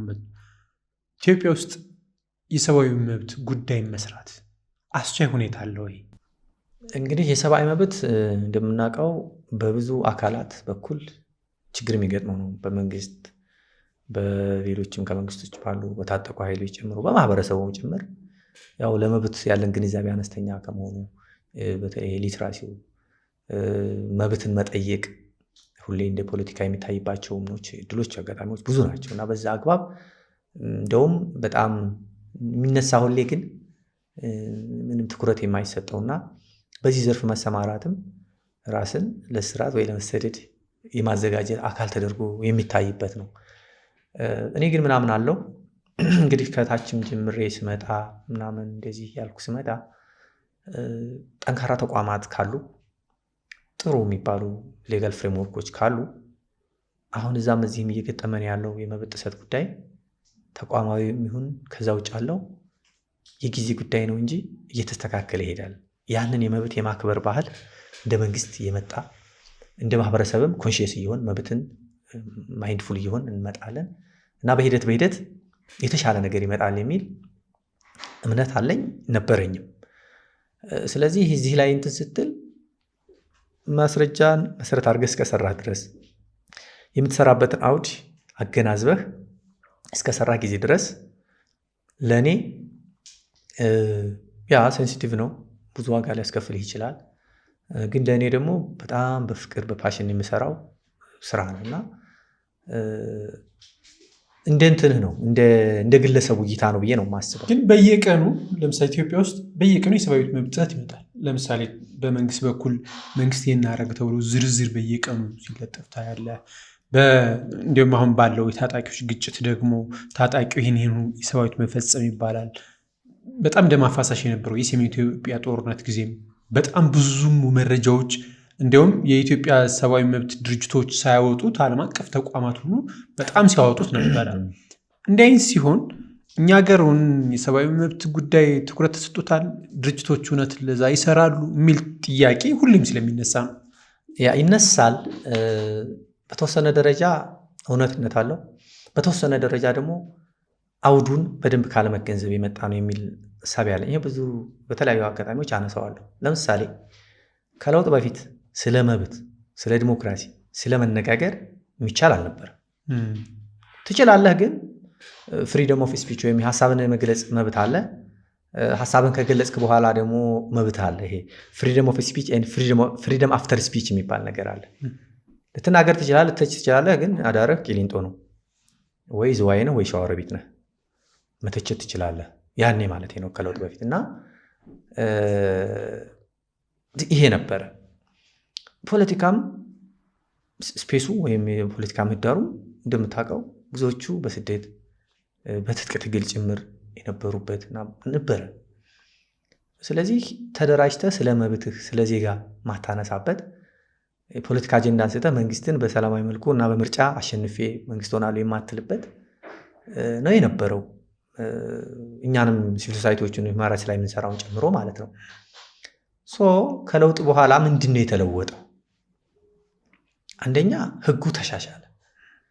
ህግ ተሻሻለ ማለት ሁሉ ነገር በዛ ህግ ስፒሪት ይሆናል ማለት አይደለም። ቆፈኑ፣ ፍርሃቱ፣ ምኑ፣ ሰልፍ ሴንሰርሺፑ እንደው ይሄ ለውጥ እውነት ነው አይደለም እያለ እኮ ፈራ ተባ ማለቱ ነገሮች ሁሉ አለ። ቀደም ብዬ እንዳልኩ በዩኒቨርሲቲ ስሰራ የችሎቶችንም ጉዳይ ስከታተል ለውጡም ሲመጣ ደግሞ በአጋጣሚ ፍሮንት ላይነር ስለነበርኩ እሱ ጠቅሞኛል። ሲቪል ሶሳይቲዎቹ ይተቻሉ እንዳልከው፣ ግን የተሻለ አቅም ያለው ባለሙያ ከሀገር ጥሎ ሄዷል። የነበረው ስርዓት አስፈሪ ነው። በዛ አውድ ውስጥ መተህ እኛ ደግሞ ጁኒየር ነን እንግዲህ ስቲል እንግዲህ ያው ምልህ እዚህ ላይ አሁን ወደ 8 ዓመት ሆነኝ፣ ግን ስቲል በሰብአዊ ትግል ውስጥ ያን ያክል ትልቅ እንትን አለኝ ብዬ ማስብ አይደለሁም። ያው ራሴን አስተዋጽኦ ያደረኩ ነው ብዬ ባስብም ሲኒየር የሆኑት እኛ እንደ ሞዴል የምናያቸው እንደነ ፕሮፌሰር መስፍን የመሳሰሉት ምናምን ያደርጉት የነበረው የሂውማን ራይትስ ስትራግል መልኩ ልዩ ነው። ቢኮዝ ያኔ ምንም ስፔሱ ስለሌለ እሳቸው ደግሞ ያው ማንንም ስለማይፈሩ እስከ መጨረሻም ወያኔንም ወያኔ እያሉ የነበረውን የሚያደግ መንግስት ወያኔ ሲሉ ነው እስከ መጨረሻ ድረስ የነበረውና እንደዛ ለመሆን አንችልም። አቅሙም ችሎታውም ብዙ ነገር የለንም። ከለውጡ በኋላ ህጉ ተሻሻለ፣ የተቋማዊ አሰራሩ ተሻሻለ። የሰብአዊ መብት ተሟጋች የሆኑት ሰዎች ግን ወይ ስደት ላይ የነበረው ይመጣሉ፣ የተወሰኑ አሁን ተመልሰው ሄዷሉ፣ ወይ ደግሞ እዚህ ጁኒየር ኦፊሰር የነበሩ ልጆች በዛ በፍርሃት አውድ ውስጥ ሲሰሩ የነበሩ ያንን አውልቀው ለመጣል የሚቸግራቸው ኢቭን ህጉ ከተሻሻለ እንኳ በኋላ አድቮኬሲን እንደ ልብ መስራት ይቻላል ተብሎ ሰው በጣም የሚፈራበት ነው። አሁንም ጭምር የተወሰነው ነን እንደው ወደፊት መተን በየሚዲያውም በየእንትኑ ኮሜንት የምናደርገው። ስለዚህ ምን ልልህ ብዬ ነው፣ የውጭ ድርጅቶች ሪፖርት ቢያወጡ አይገርምም። ሂውማን ራይትስ ኮሚሽን ሪፖርት ቢያወጣ አይገርምም። በመንግስት ያው ኢንዲፔንደንት ይሁን እንጂ በመንግስት የሚታገዝ አትሊስት በተወሰነ ደረጃ መንግስት ያንን እንዲሰራ ይሁንታ የሰጠው ነው። በሰብአዊ መብት ላይ የሚሰሩ ድርጅቶች ደግሞ ኦፍኮርስ ለምሳሌ በጦርነቱ ጊዜ በተከታታይ መግለጫዎች እናወጣ ነበር። ጦርነት ይቁም፣ ግጭት ይቁም። እንደውም ሰምተህ ከሆነ 35 ድርጅቶች የሚባል በተደጋጋሚ የሚነሳ ወቀሳ ነበረ። እኔ አሁንም ቢሆን ያኔ ማለታችን ልክ ነው የሚል እምነት አለኝ። ግን አውዱ ትንሽ ተቀይሮ ነበረ። ምንድን ነበር ብላችሁ? እንግዲህ ምንድነው እኛ የአዲስ ዓመት የሰላም ጥሪ ነው ኒው ይር ፒስ ኮል የሚል ነው ያደረግነው እና 35 ምንሆን ሲቪል ሶሳይቲዎች ተሰባስበን ጳጉሜ ላይ እንግዲህ አዲስ ዓመት መጣ። ጦርነቱ ደግሞ የትግራይ የነበረው ጦርነት እየቀጠለ ነው እና ምንድነው አዲስ ዓመት የምንለው? ጦርነት ይብቃ፣ መነጋገር ይፈጠር የሚል ሀሳብ ያዝንና ያንን አርቲኩሌት አድርገን በመግለጫ መልክ አወጣን። ያኔ ደግሞ ኦልሞስት የመጨረሻው ምዕራፍ እየደረሰ ነው። ካስታወስክ እንግዲህ ጥቅምት ላይ መጨረሻ አካባቢ ነው ፕሪቶሪያ የተፈረመው። እንግዲህ ጳጉሜ ላይ ሆነህ ኦልሞስት መከላከያም ወደ መቀሌ ሊገባ ምናምን የቀረበበት ጊዜ ነበር ኦልሞስት መጨረሻ ምዕራፍ ላይ እና መንግስት ያኔ ያንዳንዱን ያለ ኃይሉን ተጠቅሞ ፑሽ ያደርጋል፣ ዲፕሎማሲውንም ጭምር ምናምን ያው ጫናውን ግርግሩን ቢኖርም እና እንደዚህ አይነት ዲሰንት የሚያደርግ ኦፒኒየን ይዘህ ስትመጣ ያው ስም ይወጣል። እንደዚህ ነው ተሰጭተናልም ተሰድበናልም ያው አድሚት አረክ ያለሁኝ ማለት ቢሰድቡንም ኢትስ ኦኬ። ትልልቅ የመንግስት የስራ ኃላፊዎች በቃ በስነ ስርዓት አዳራሽ ሁሉ ጠርተው ምናምን ሞልጨውናል። ግን አትሊስት ያንን ባንል ኖሮ we should feel bad ማለት ያንን ባንል ኖሮ እንደው ለማለት ሳይሆን በእውነትም የነበረው ስቃይ ሰቆቃ ምናምን ውስጡ ማች አንደኛ ዙር ሁለተኛ ዙር የተባለና እስከ መቼ ነው ይሄ ነገር የሚቀጥለው? ስንት ሰው ነው መሞት ያለበት ይሄ ነገር መሰማማት እስከሚፈጠር የሚል በጣም ኮንሰርን ያደረገን ነበር እና በዛ አውድ ነው ያነሳ ነው። እኔ አሁንም ብጠይቀኝ የኔ እምነት ያ ነው። ሌላ እንትን ያለው በመሀል ሊኖር ይችላል። እንግዲህ እኔ አልቀምሰው ሰው ጦርነቱ ሰዓት ግን እንዲያው ወደኋላ ልመልስና ለምሳሌ ሰሜን ኢትዮጵያ ጦርነት ትግራይ ተጀመረ፣ ከዛ አማራ ክልል ድረስ መጣ፣ ሴቶች መደፈር። ለምሳሌ ትግራይ ክልል አሁን ድረስ ጄኖሳይድ የሚል ናሬቲቭ አለ። ያ ጄኖሳይድ ኢንኩሪ ኮሚሽን ይባላል። አሁን ናሬቲቭ በእነዛ በኩል ናሬቲቭ ብቻ ሳይሆን ተቋምም አለ። አማራ ክልልም በዛው ልክ ሊነሳ የሚችል ጉዳዮች አሉ። ኦልሬዲ ያንን ናሬቲቭ እንዴት እንደተነሳ ግን እናንተ ያንን ጉዳይ መርምሮ እንደ ሰብአዊ መብት ተቋም እንደ ድርጅት እንደ ህብረት የማውጣት እንትኑ በጣም ዘገምተኛ ነው እየተባለ ስለሚታች ስለነበር እንግዲህ ሁለት ነገር ነው እዚህ ላይ። አሁን አንደኛው ዘገምተኝነት ሳይሆን የማንዴት ጉዳይ ነው። ለምሳሌ አሁን እኔ የምመራው ህብረት ነው። ህብረት ማለት ምንድነው? የጋራ ጉዳዮች ላይ በሲቪል ሶሳይቲ እና በመንግስት በባለድርሻ አካላት ምህዳሩ እንዲሰፋ ምናምን አድቮኬሲ ኤቪደንስ ቤዝድ ስራዎች ምናምን የሚሰራ እኛ ለምሳሌ ምርመራን ዲፕሎይ አድርገን መርማሪ ምናምን አንሰራ። እዚህ ላይ የሚሰሩ ድርጅቶች አሉ። ለምሳሌ ኢሰመጉ ያኔም ለምሳሌ የማይካድራ ኬዝ ላይ ምርመራ አድርገው ሪፖርት አውጥተዋል። ግን እንዳልኩህ በጦርነት አውድ በግጭት አውድ ስለሆነ ከመጣንበትም አዲስ ስፔስ አንጻር የሴኩሪቲ ጋራንቲም ጭምር ፕላስ እዚህ አካባቢ ለእንዲህ አይነት ምርመራ ልንሄድ ስለሆነ ተባበሩን ስንል የሚታሰሩበት ነበረ። ለምሳሌ እዚህ ከአንዳንድ ይሄ ህገወጥ ቤት ፈረሳዎች ምናምን ተብሎ ኦሮሚያ አካባቢ ወደ አለም ገና አካባቢ ምርመራ ሄደው ልጆች የታሰሩ ነበር። ፖሊስ ኮሚሽኑ እኔ ሳታሳውቁኝ ነው የመጣችሁት የሚል ክስ አቀረበ። ምርመራ ስታደርግ አታሳውቅም ማለት መጣሁኝ ልመረምር ነው ስትለው ወይ አጠፋፋ እያልከው ነው ወይ ደግሞ የት እንዳለ ነግረው ናና ሰረኝ ማለት ነው። ማለት ፕሮሲጀሩን ተከትለ ገለልተኛ ሆነ ኢንዲፔንደንት የሆነ ምናምን እንትን ትላለህ። ግን ሪፖርቱን ስታወጣ የሚመለከተውን የመንግስት ተቋም ነው ባላንስ እንዲያደርግልህ ትጠይቃለህ። ክሱ አሁንም ቅድም ጀምሬልህ ከነበረው የነበርንበት ሁኔታ ያሳለፍነው ጊዜ አሁን ላይ ያንን ቫይብራንሲ ለመፍጠር የሚያስችል አልነበረም ነው። የተወሰነ ጊዜ ይፈልጋል። ስቲል አሁንም ቢሆን ጊዜ ይፈልጋል። የተወሰኑ መሻሻሎች አሉ። ከአለው ችግር አንጻር ግን ስቲል ቀላል አይደለም። አሁንም ቢሆን ግጭቶች አሉ። እንደ ልብ መንቀሳቀስና ምርመራ አድርገህ ማውጣት አትችልም። በእንደዚህ አይነት አውድ ውስጥ አንዳንድ የምታወጣቸውም ሪፖርቶች ደግሞ ራሱን ችሎ ወይ ወደዚህ ያጋድሉብሃል። ያው ዞሮ አንዱን ልክ አይደለም ማለታቸው አይቀርምና ያ ደግሞ የበለጠ ኮንትሪቢዩት ሊያደርግ ይችላል ለችግሩ። ይሄ ኖ ሃርም እንግዲህ አንዱ ፕሪንሲፕላችን ነው፣ ጉዳት እንዳይደርስ ማድረግና በዚህ ውስጥ የደረሰህን የሚመጣውን ሪፖርት ሁሉ አታወጣውም፣ ይፋ አታደርግም ምናምን እንጂ ኬዞች ይመጣሉ፣ ይመረምራሉ፣ መግለጫ ያወጣሉ። በተቻለ መጠን ባላንስ ለማድረግ ይሞክራሉ፣ አውዱን ደግሞ ለመረዳት ይሞክራሉና ሂውማን ራይትስ ዋች፣ አምነስቲ ወይም ሌላ እንደሚያወጣው አይነት ሪፖርቶች አናወጣም። ቱ ቢ ኦነስት ፓርትሊ ያው እኔ ድርጅቶቹን ኮሜንት አላረግም፣ ግን እነሱ የራሳቸው ስትራቴጂ ስለ እንዲህ አይነት ጉዳዮች አድቮኬት ሲያደርጉ ስትራቴጂ አላቸው። ለምሳሌ የእኛን አሁን የኔ ማምንበትን ብትጠይቀኝ ኮንስትራክቲቭ ኢንጌጅመንት ነው ምለው። ምን ማለት ነው? መንግስት ነው፣ ትልቅ ሚናም አለበት።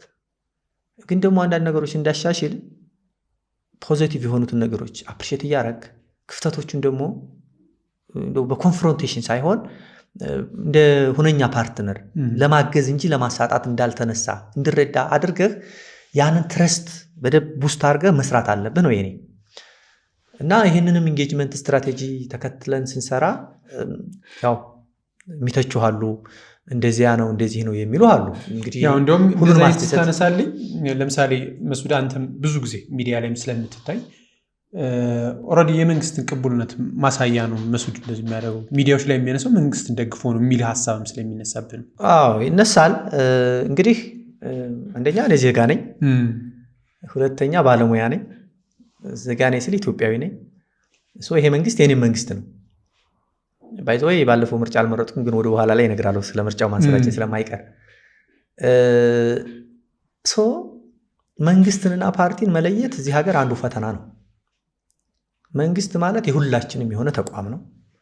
መንግስት ማለት የሀገሪቱን ፖሊሲ የምትመራበትን የ10 ዓመት የልማት እቅዱን ጨምሮ የሚያረጋቸውን ትልልቅ እንትኖችን ያረጋል። ሲቪል ሶሳይቲው፣ ሚዲያው፣ የፖለቲካ አክተሩ ሁሉ የሚሰራው በዛ አውድ ነው። ከህገ መንግስቱ ጨምሮ ባሉትና የኢትዮጵያን የመልማት የማደግ ፍላጎት ኮምፕሊመንት በሚያደርግ መልኩ ነው። ጧት ማታ እየተነሳህ ይሄ ሆኗል ይህ አልሆነም እያልክ የምትጨቃጨቅ ከሆነ ለመንግስት ምንድን ነው ኢንሰንቲቭ? አንተን የሚደግፍ ሲቪል ሶሳይቲ ባለስልጣን አቋቁሞ ምን ብሎ ይሄን ሁሉ ማድረግ ምንድን ነው ማለት? ቻሌንጅ ማድረግ አለብን፣ ግን ሪዝኔብል መሆን መቻል አለብን። ግን የሰብአዊ መብት ጉዳይ መንግስት ወዶም ተገዶም ሳይሆን ማክበር ስላለበት ግዴታም ስለሆነ ነው። ልክ ነህ፣ ግዴታው ነው። መንግስት ሰብአዊነትን በሚመለከት የማክበር የማስከበርና የማሟላት ግዴታ አለበት። ግን ደግሞ ይህንን አድቮኬት ስናረግ ይህንን ግዴታ እንዲወጣ በሚያስችል መልኩ ነው እንጂ ጭራሽ ሲቪክ ስፔሱን ደግሞ በሚያጠብና እኛንም አላስፈላጊ ጫና ውስጥ በሚከተል አንሰራም። እኔ እንግዲህ ምልክ ተቋም ግንባታ ነው የተያያዝ ነው። ይሄ ፉክክር አይደለም፣ አክቲቪዝም አይደለም። አንደኛ ኤቪደንስ ይፈልጋል፣ ሁለተኛ አውዱን መረዳት ያስፈልጋል። ስለዚህ ግዴታው ነው ምን አገባኝ የሚባል ነገር የለም። መንግስት ለምንድን ነው ይሄን ያደረገ ያልሆነው? የአቅም ነው ወይ? የአመለካከት ነው ወይ? የፖለቲካል ፍላጎት ማጣት ነው ወይ? እኔ አሁን እውነቱን ስነግርህ በእኔ እምነት ያሁን ያለው መንግስት ሰብአዊ መብትን በሚመለከት የፖለቲካል ዊል ችግር አለበት ብዬ አላምንም። ምክንያቱም ማሳያዎቹ እንዳልኩ ነው። የአንድ ገቨርንመንት ኮሚትመንት በህጎች፣ በፖሊሲዎች፣ በተቋማት ነው የሚገለጸው እና ከዚህ አንጻር ከዚህ ቀደም ከነበረው አንጻር ዞሮ አንጻራዊ ነው። አፍሪካ ውስጥ ነው ያለ ነው። ጎረቤት ሀገሮቻችንም ዞር በማየት አለብን። ማለት አንጻራዊ በሆነ በጣም ጥሩ ህግ አለን። ጥሩ የሚባል ድጋፍ የሚያደርግ የሲቪል ማህበረሰብ ድርጅቶች ባለስልጣን አለን። ጠንካራ እየሆነ የመጣ ያለ የሂውማን ራይትስ ኮሚሽን አለ፣ የምርጫ ቦርድ አለ፣ ሌሎችም ገለልተኛ ተቋማት አሉ። እነዚህ ሁሉ የኮሚትመንቱ ማሳያ አካል ናቸው። ግን አንፎርቹኔትሊ ባለፉት ጊዜ የትግራይን ጦርነት ጨምሮ አሁንም በአማራ ክልል በኦሮሚያ ምናምን ግጭቶችና እንደዚህ አሉ እና እነዚህ መንግስት ብቻ ነው ወይ ለእነዚህ ተጠያቂነት ያለበት የሚለውንም ማየት ደግሞ ያስፈልጋል። ሁሉም ሰብአዊ መብትን በሚመለከት መንግስት በዋናነት ኃላፊነት አለበት ቢባል ለምሳሌ መንግስት ህግ ማስከበር አለበት ትላለ። ይሄ አንደኛው ከመንግስት የሚጠበቅ ትልቁ ኃላፊነት ነው። መንግስትን በኃይል ደግሞ አሸንፌ እንትን እላለሁ የሚል ኃይል ሲመጣ ደግሞ መንግስት ያንን ኃይል ይጠቀማል። ኃይል በመጠቀም ጊዜ ምን ይፈጠራል? የጎንዮሽ ጉዳት ያስከትላል። እንደተባለው አሁን በተለያየ መሳሪያዎች አጠቃቀም ላይ ምናምን የጎንዮሽ ጉዳቶች ይከሰታሉ። እነዛ የጎንዮሽ ጉዳቶች ተቋማዊ ናቸው ወይ ምናምን የሚለውን እንግዲህ እሱን የራሱን የቻለ ትንታኔ ይፈልግ ይችላል። ግን ይሄ ህግ የማስከበር አንዱ አካል ነው። ስለዚህ እኛ የምንለው ምንድን ነው?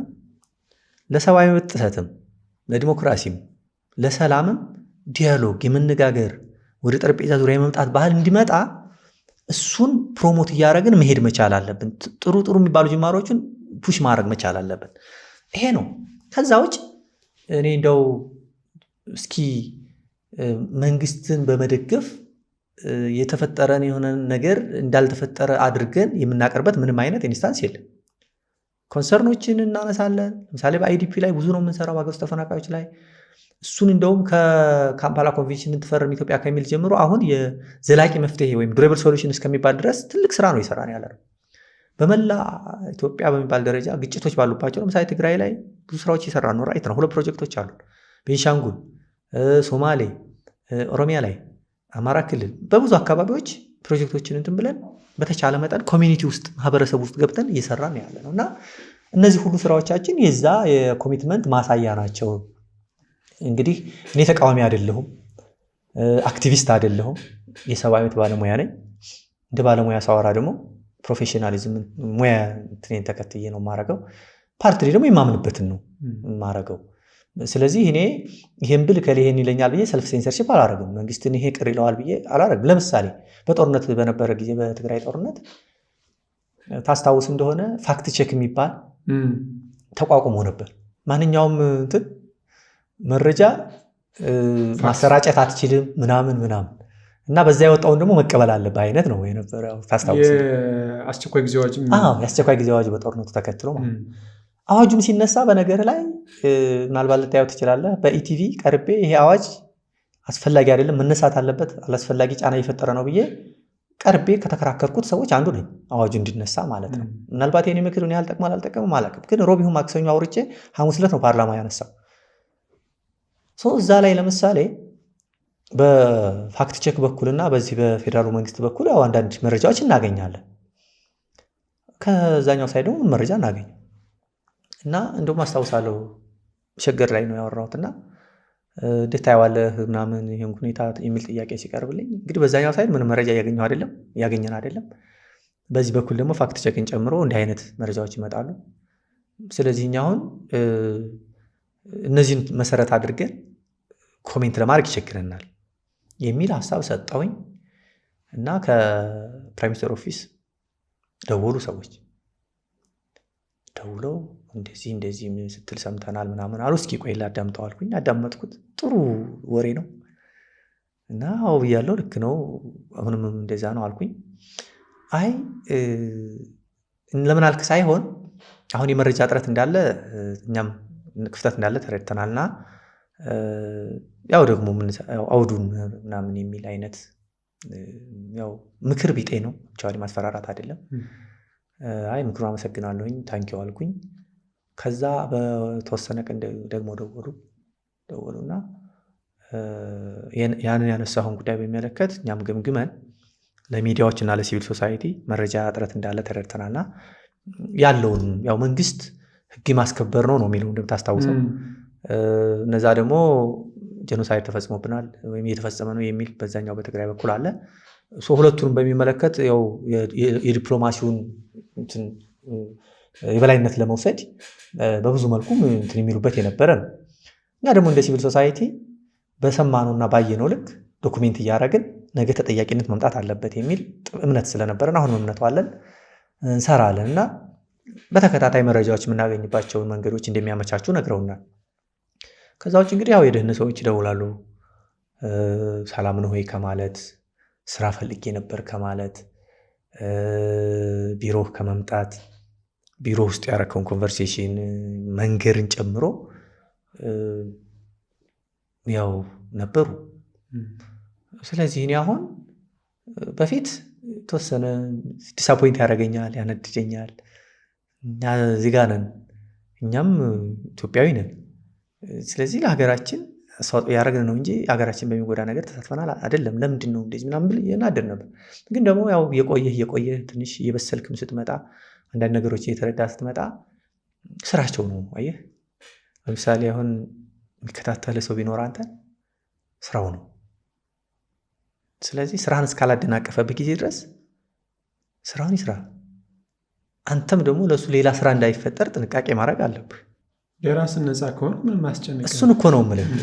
በፍርሃት በሆነ መንገድ ሆነህ ወይ ደግሞ ተደብቀህ በሆነ ነገር የምትሰራ ከሆነ ያ ፍርሃትህ ራሱ እነሱ እጅ ላይ ይጥላል። ስለዚህ አንዱ ይሄ ነው። ስለዚህ እኛ ሲቪል ሶሳይቲ ነን። የምናገኘው ገንዘብ ከውጭ የሚመጣ ነው በአብዛኛው በብሔራዊ ባንክ ደግሞ ፋይናንሻል ኢንቴሊጀንስ የሚባል ተቋም አለ። በዛ ሁሉ አልፎ እኔ ባንክ ላይ ይደርሳል።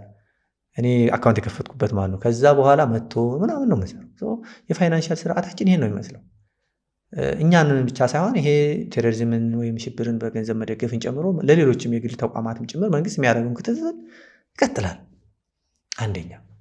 ሁለተኛ የምንሰራውን ስራ በየጊዜው ለሲቪል ማህበረሰብ ድርጅቶች ባለስልጣን ሪፖርት እናደርጋለን በየአመቱ።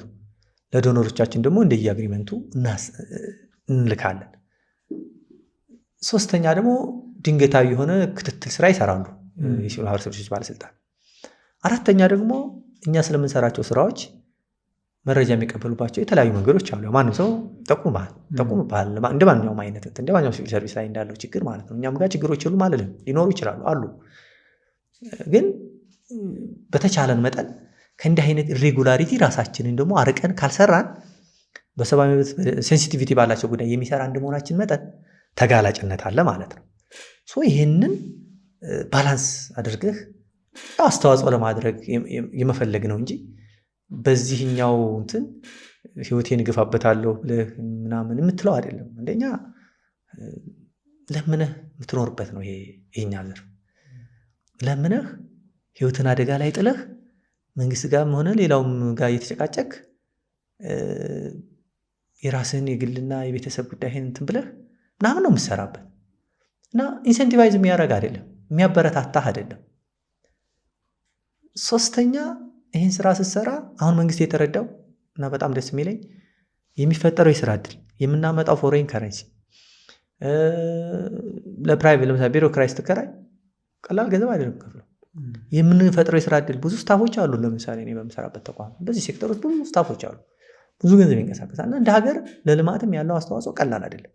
ሌላው እዚህ ሴክተር ላይ የሚሰራው አብዛኛው ሰው የተሻለ አቅም ያለው ነው። እንደውም ትልልቆቹ ኢንተርናሽናሎቹ ድርጅቶች ከመንግስት ተቋማትም ጭምር ሻል ካሉት ጭምር እያስኮበለሉ የሚያሰሩ ነው፣ የተሻለም ስለሚከፍሉም ጭምር ምናምን። አንዱ የሚነሳው እዚህ ጋር ያው የተሻለ ይከፈላችኋል በሂልተንና ሸራተን መካከል ናቸው የሚል ክስ እንደውም ጠቅላይ ሚኒስትሩም የዛሬ 6 ዓመት ነው 5 ዓመት ባነሳ ነው እሳቸው ጋር በነበረን ስብሰባ እንደዚሁ አስተውብናል። እንግዲህ ያው እሳቸው የተለያዩ ባለድርሻ አካላትን የሚያወሩበት ፎርማት ይመጡና እንዴት አደራችሁ ብለው እስኪ ንገሩኝ ይላሉ። ከዛ በኋላ ይነግሩናል። ሪበት የምታደርግበት አይ ክቡር ጠቅላይ ሚኒስትር ይሄ ያሉት እኮ ከዚህ አንጻር ነው ብለህ ኤክስፕሌን የምታደርግበት እድሉ የለም። እንግዲህ እሳቸው ጋር ለውጡ ገና እንደመጣ እንደውም ሶማሌ ክልል ሄደው እንደተመለሱ የሲቪል ማህበራትንና ፖለቲካ ፓርቲዎችን ቤተመንግስት ባይዘው ወይ ለመጀመሪያ ጊዜ ቤተመንግስቱን ግቢ የረገጥኩት ያኔ ነው። ታች ይሄ ጃንሆይ የነበሩበት ያኔ ሳህለወርቅ ነበሩ ይመስለኛል ፕሬዚዳንቷ፣ እርግጠኛ አይደለሁም። ግን ብቻ እዛ ቤተመንግስት ራት ተዘጋጅቶልን ጠቅላይ ሚኒስትሩ እንግዲህ ያኔ ሁላችንም በጣም ደስተኞች ነበር። በተለይ እንደኛ ላለ ነው። ለምን ስንታገል የነበረው እንዲህ አይነት ኦፕን ስፔስ እንዲመጣ፣ ፖለቲካ ካልቸሩ እንዲቀየር፣ የሚዲያ ምህዳሩ የሲቪል ሶሳይቲ ምህዳሩ እንዲሻሻል ነበርና እሱን ዛራት ጠሩን። በአጋጣሚ ተጋበዝኩኝ እና ማስታውሰው እንግዲህ ያኔ ገና ያው ቃል ገቡ እንጂ ምንም ነገር ስላልሰሩ ያው ማለት አዋጆቹ ህጎቹ መሻሻል የነበረባቸውን ስላላየን ማስታውሰው እሳቸው ሽፈራው ሽጉጤ የሚባሉት ሰውዬ አምባሳደር ናቸው፣ ዶክተር ሽፈራው እና እሳቸው ከልክ ፕራይም ሚኒስትሩ አሉ፣ ከእሳቸው ኋላ ዶክተሩ አሉ እና ደግሞ ያው የሴኩሪቲዎቻቸው ደግሞ በጎን እና በመሀል በቀይ ምንጣፍ መሀል ነው አልፈው ፊት ለፊት የተደራጀላቸው ቪአይፒ ቦታ አለ። እዛ ተቀመጡ። ንግግርም ትዝ አይለኝም። ንግግርም ሲያረጉ እራት ነው የበላ ነው ኃይሌን ጨምሮ ያገኘሁበት እዛ ትዝ ይለኛል። እና ደግሞ ፕሮፌሰር መረራ አሉ የሚባሉ ፖለቲከኞች ጭምር እዛ ፎቶ ሁሉ አንድ በሶሻል ሚዲያ የሚንቀሳቀስ ፎቶ ነበረ እኔ የነበርኩበት እና እዛ ላይ ተጽዕኖ ፈጣሪዎች የሲቪል ሶሳይቲ ሊደሮች እና ፖለቲካ ፓርቲዎች ናቸውና ልክ ፕሮግራሙ አንትን ብሎ ወደ ራት ልናነሳ ስንሄድ እሳቸው ሲወጡ እኔ ካለሁበት ትንሽ ራቅ ይላል የነበሩበት ማለት ይሄ ቀዩ ምንጣፍ እና እኔ ከኋላ ሰው ሰልፌ ፎቶ ምናምን ነው የሚነሳው። አንድ ሰልፌ ፎቶ አለችኝ አንስቻለሁ፣ አንድ ፎቶ እንደዚህ ከርቀት ግን ቀረብ ሲሉ ተቀላቅዬ ዶክተሩን የሲቪል ሶሳይቲ ህጉን ያሻሽሉልን፣ ይሄ ሲቪል ሶሳይቲ ህግ ካልተሻሻለ ነው ምለው። በቃ ይገርመኛል። እንግዲህ አስብ በዛ አውድ ውስጥ ማንና ይህን በተደጋጋሚ ሳነሳ ዶክተር ሽፈራው በቃ ሰማን አይደል እንደ ምናምን ብለው ተቆጡኝና ቀጠሉ ማለት ነው። እኔ እስከሚርቁኝና ይሄ እስከማይሰሙኝ እስከምለው ጊዜ ድረስ ይሄን ነበር የምለው። ይሄ አሁን አንድ እንትን ነው። ጠቅላይ ሚኒስትሩ ጋር በኋላ በሲቪል ሶሳይቲ ባለስልጣን በኩል ተባብረው በፎረም ነበረ ያኔ በፎረማችን በኩል ስናገኛቸው ሲሪየስ የሆኑ ጥያቄዎች አንስቻለሁ። ለምሳሌ ስለ ግድቡ፣ ስለ አባይን በጋራ ስለ ማልማት፣ የተፋሰሱ ሀገሮች ምን ሚና ሊኖራቸው እንደሚገባ፣ በሀገራዊ ጉዳዮች ላይ ሲቪል ሶሳይቲ ሊኖረው ስለሚገባ ሁሉ እንደውም አሁንም አለ ሶሻል ሚዲያ ላይ ዩቲዩብ ላይ አለ ያ ንግግር ያረኩበትና ይህንን ጠይቄያቸዋለሁኝ። ከዛ በኋላ አልፎ አልፎ አንዳንድ ፕሮግራሞች ላይ እንገናኛለን። እንትኑ የለንም ግን ምን ልልህ ነው እድሎችን ለመጠቀም ሞክራለሁ። ባገኘሁት አጋጣሚ የማምንበትን ነገር ፑሽ አረጋለሁ እና ሌላ ከዚሁ ከምርጫው ጋር ተገናኝቶ የነበረን አንድ እንትን እሳቸው የተገኙበት ኢንተረስቲንግ ነገር ምን ተፈጠረ መሰለ? እንግዲህ ያኔ የኢትዮጵያ የህዳሴ ግድብ ድርድር ወደ አሜሪካ ሄዶ ነበር። ትዝ ካለ ትራምፕ ጋር ሄዶ ምናምን ያው ያኔ ትራምፕ ተመርጠው የነበረ ጊዜ ነው እና ትንሽ ሁኔታው እንትን ባላለ ጊዜ ግብፅ ህዳሴው ግድብ ታፈነዳለች ያሉ ጊዜ ኖ አይደለም፣ እሱ በቅርብ ነው። የመጀመሪያው ጊዜ ነው ያለው። ብቻ ምን ሆነ ታፈነዳው ትችላለች የሚል የስልክ ምልልስ አድርጌያለሁ የሚል ነበረ። ምን ተፈጠረ መሰለ 2020 ላይ አንድ የአይቪኤልፒ ኢንተርናሽናል ቪዚተር ሊደርሺፕ ፕሮግራም ይባል በአሜሪካ ኤምባሲ እሱ እድል አገኘው እና አሜሪካ የመሄድ እድል ገጠመኝ። እንግዲህ መጀመሪያ ጊዜ ኦፍኮርስ ከዛ ቀደም ብዙ ሀገር ትራቨል አድርጌያለሁ ግን አሜሪካ ሲሄድ ያ መጀመሪያ ነው። በኤምባሲ በኩል ያስተባበሩ ወደ አንድ ወር የሚቆይ ፕሮግራም ነውና እዛ ሄጄ ኢትዮጵያ ላይ ጫና ያደረጉ ነበረ ፎር ሳም ሪዝን እና አንድ ማስታውሰው እዛ በሄድኩ ጊዜ የአድዋ ቀን ይከበር ነበረ። በአጋጣሚ እሁድ ገብቼ ቅዳሜ ገብቼ እሁዱን ዋልኩኝና እዛው ዲሲ አካባቢ ነው ዞር ብዬ ሰኞ ፕሮግራማችን ይጀምራል ይሄ እና እዛ የአድዋ ቀን የሚከበረው የዛን ቀን ነው እና እኔ ሽክ ብዬ የባህል ልብሴን ለብሼ ብዬ ፒች አድርጌያለሁ። አስታውሳለሁ ስለ ኢትዮጵያ፣ ስለ አይበገሬነታችን፣ ስለ ነፃነታችን እና በዛው ሄጄ ይሄ ያኔ የሆነ ካይንድ ኦፍ ማዕቀብ ያደረጉብን ነበረ። ብቻ በውል ትዝ አይለኝም እንጂ ይሄ የፋይናንስ ቢሮ ነው ምናምን ያለበት ብቻ አንድ ቢሮ አለ ይሄንን ማዕቀብ ያደረገ ከግድቡ ጋር ተገናኝቶ ካልተስማማችሁ ትሬዥር እሱ ያለበት ተቋም ላይ ሄጄ እጄን እንደዚህ አጣምሬ ፕሮቴስት አድርጌ ሼር ያደረኩት እንትን ነበረኝ አስታውሳለሁ። ከዛ በኋላ ጉዳዩ ወደ አፍሪካ ህብረት መጣ። የህዳሴ ግድቡ ጉዳይና ወደ ህዳሴው ወደዚህ ሲመጣ ያው ግብጾቹ እንግዲህ በብዙ መልክ አድቮኬት ያደርጋሉ። አገኙት እንግዲህ የሶሻል ማለት የሲቪክ ማህበራቸው ህዳሴው ግድብ ላይ በጣም ይሰራል። መንግስት ሲቪል ሶሳይቲዎችን ብቻ ሳይሆን ምሁራንን ለምሳሌ ግብጾች የሌሉባቸው በአፍሪካ ህብረት በለው በዩኤን በለው በትልልቅ ተቋማት የሌሉባቸው እንትኖች ነው። በጣም የተማሩ ናቸው። የሀገራቸውን ጥቅም ደግሞ በተገኘው አጋጣሚ ሁሉ አድቮኬት ያደርጋሉ እና ሲቪል ሶሳይቲዎቹንም ጭምር እንደዛ ያደርጋሉ። ምንድነው እዛ ላይ ወደ አፍሪካ ህብረት ከመጣ ያኔ በአጋጣሚ የአፍሪካ ህብረት ቼርፐርሰን የኮንጎ ፕሬዚደንት ሴሴዲክ የሚባሉት አሁንም አሉ። እንደውም በቅርቡ አይተህ ከሆነ ከሩዋንዳ ጋር በነበረባቸው ግጭት ዋይት ሀውስ ሂደው ትራምፕ አሸማግለዋቸው መጥተዋል። እሳቸው የዛ ቼርፐርሰን ነበሩ የአፍሪካ ህብረት እና እነዚህ የግብፅ ሲቪል ሶሳይቲዎች ምን ያደርጋሉ? ካምፓላ ላይ ከሁሉ የአፍሪካ ሀገሮች የተውጣጡ ሲቪል ሶሳይቲዎችን ያሰባስቡና ዲክላሬሽን ያወጣሉ። የካምፓላ ዲክላሬሽን የሚል ዲክላሬሽኑ ምንድን ነው? ኢትዮጵያ የህዳሴውን ግድብ ሙሌት ማቆም አለባት የሚል ከሰብአዊ መብት አይይዘው ከምንም አንጻር አይደለም። ሲቪል ሶሳይቲዎች የአፍሪካ ሲቪል ሶሳይቲዎች አቋም ነው ተብሎ ነው የተወሰነው። ያው እንደምታውቀው ነው ከጀርባ የሆኑ ነገሮች ይኖራሉ ምናምን። ግን ብዙዎቹ ከዌስት አፍሪካ፣ ከኖርዝ አፍሪካ፣ ከሳውዝ አፍሪካ ብዙ ሀገሮች የመጡት ብዙ አያውቁትም። ያው እዚህ አካባቢ ያለ ነው ምናምን እንጂ ብዙ አያውቁትም ጉዳዩን። ያው ኢንቫይት ተደርገው የመጡ ናቸው። ይሄማ ይህን ያክል ሱዳንንና ግብፅን የምትጎዳማ ከሆነ ልክ አይደለም ብለው ዲክላሬሽን ወጡ።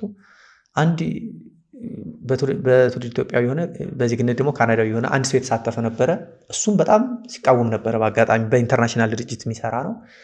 ግን ከኢትዮጵያ ማንም ሲቪል ሶሳይቲ አልተሳተፈም፣ አልተጋበዘም። ያኔ ደግሞ ካውንስላችንን የሲቪል ሶሳይቲ ካውንስል አቋቁመን ገና የተወሰነ እየሰራን ያለንበት ጊዜ ነውና እንግዲህ 2021 አይደለም ምርጫውን ያደረግነው በፈረንጆቹ 2013 በእኛ የዛን ጊዜ እዛ ሄደው የመጡ እንግዲህ ብዙ አፍሪካ ሀገሮች ትራቭል አደርጋለሁ። ያው በስራዬ ምክንያት ብዙ ጓደኞች አሉኝ። ብዙ በጋራ አድቮኬት የምናደርጋቸው በአፍሪካ ደረጃ የምሳተፍባቸው ፕላትፎርሞች አሉ። በምስራቅና በዚህ በአፍሪካ ቀንድ አካባቢ 2 ትልልቅ ፕላትፎርሞች አሉ እና እንደ አመራር ያለሁባቸው ማለት ነው። እና በዛ ምክንያት መረጃውን ያው ይነግሩኛል ማለት ነው። ከዚህ እንግዲህ የኢትዮጵያ አየር መንገድ ምን ኮራበት አየር መንገዳችን የትም አፍሪካ ሀገር ስብሰባ ሲደረግ በኢትዮጵያ ነው። ብዙ ሰው ወይ ትራንዚት ያደርጋል፣ ብቻ ኢትዮጵያን ነው የሚጠቀም እና መጥተው ትራንዚት ለማድረግ እዚህ አርፈው ደወሉልኝ። መስዑድ አዲስ አበባ መተናል፣ ሀገር ያው ታምራለች፣ ኢትዮጵያን በጣም ይወዳሉ፣ በጣም ያከብራሉ እና ምን ሆናችሁ ነው? በቃ እሺ ምናምን አልኩና ተገናኘን። ምን እያደረጋችሁ ነው? ለምን መታችሁ ነው ስል እንደዚህ ካምፓላ ስብሰባ ነበር። የምን ስብሰባ? እንደዚህ ኢትዮጵያ ግድቡን ሙሌት በሚመለከት ዲክላሬሽን ይወጣል። እንግዲህ እኔ እነሱ ጋር አልከራከርም። ከዛ እንዴት ነው ምናምን ብዬ ያው መረጃውን አጣራው። ከዛ ያንን ዴክላሬሽኑ ሁሉ አገኘሁኝ። ከዛ እሱን ጉዳይ በአስቸኳይ ለካውንስላችን አመራሮች አስረዳው፣ አቀርብ። ይሄ ከባድ ችግር ተከስቷል። አንደኛ እኛ የለንበትም፣ ሁለተኛ ይሄ ጉዳይ በመሪዎቻችን ደረጃ የተያዘ ጉዳይ ነው እንጂ የሲቪል ማህበራት ተነስተው ኢትዮጵያ ትሙላ አትሙላ የሚለውን የሚወስኑላት አይደሉም። ሶስተኛ ደግሞ ይሄ የሉዓላዊነት ጉዳይ ነው። ማንም ሰው በሀገር ውስጥ ጉዳይ ላይ እንዲህ አይነት አስተያየት መስጠት አይችልም። ሲቪል ሶሳይቲ ሲሆኑ ደግሞ ልክ አይሆንም። ስለዚህ ምን እናርግ ሲባል ይህን አድቮኬሲ መቀጠል አለብን፣ ይህን ጉዳይ ለቼርፐርሰኑ ማስረዳት አለብን የሚለውን ተስማማን። የካውንስላችን ፕሬዚዳንት ያኔ ዶክተር ንጉሱ ለገሰ የሲሲአርዴ ዳይሬክተር ነበሩ። አሁንም ሲአርዴ ያሉ፣ አሁን ፕሬዚዳንት ቀይረናል። እኔ ደግሞ የስራ አስፈጻሚ አባል ነኝ እና እኔም ዶክተርም በግል ወጪ ነው በራሴ ለምሳሌ ትኬቴን የደርሶ መልስ ኮንጎ ራሴ ነኝ የቆረጥኩት። እንግዲህ ምልህ የሀገር ጉዳይ ነው እና ያ ቀን ደግሞ እኛ እዛ ኮንጎ እያለን ይህንን ለቼርፐርሰኑ ለኮንጎ ፕሬዚዳንት ለማስረዳት ሄደን እያለ 6ኛው ምርጫ ተደረገ። ምርጫ ክርክር ስናዘጋጅ፣ የምርጫ ትምህርት ስናዘጋጅ፣ ዝብት ስንዘጋጅ ምን ስንል ከርመን የዛን ቀን ግን ኢቨን ሲቹዌሽን ሩም ሁሉ አዘጋጅተን ነበረ በሴኮ በሚባል ህብረታችን። ግን ይሄ የሀገር ጉዳይ ነው፣ የኛ የመምረጥ መብት መጀመሪያ ሀገር ሲኖረን ነው። ይሄ ደግሞ ያው ግድቡ ደግሞ የሀገራችን ማንም ሳይረዳን እኔም ራሴ ተማሪ ያለው ለምሳሌ ቁርሳችን ይሄ ማርማርታ ነው የሚባለው እሱን አሁን ለአንድ ሴሚስተር ወደ 500 ሺህ ብር አዋጥተናል። ወሎ ዩኒቨርሲቲ ያለው እናቶቻችን፣ ወንድሞቻችን፣ አባቶቻችን በማይመቻ ወደ ውስጥ እያሰሩ ነገ ኢትዮጵያ የተሻለች ትሆናለች ብለው ቆጥበው ቦንድ ገዝተው እንትን ያሉት ነው።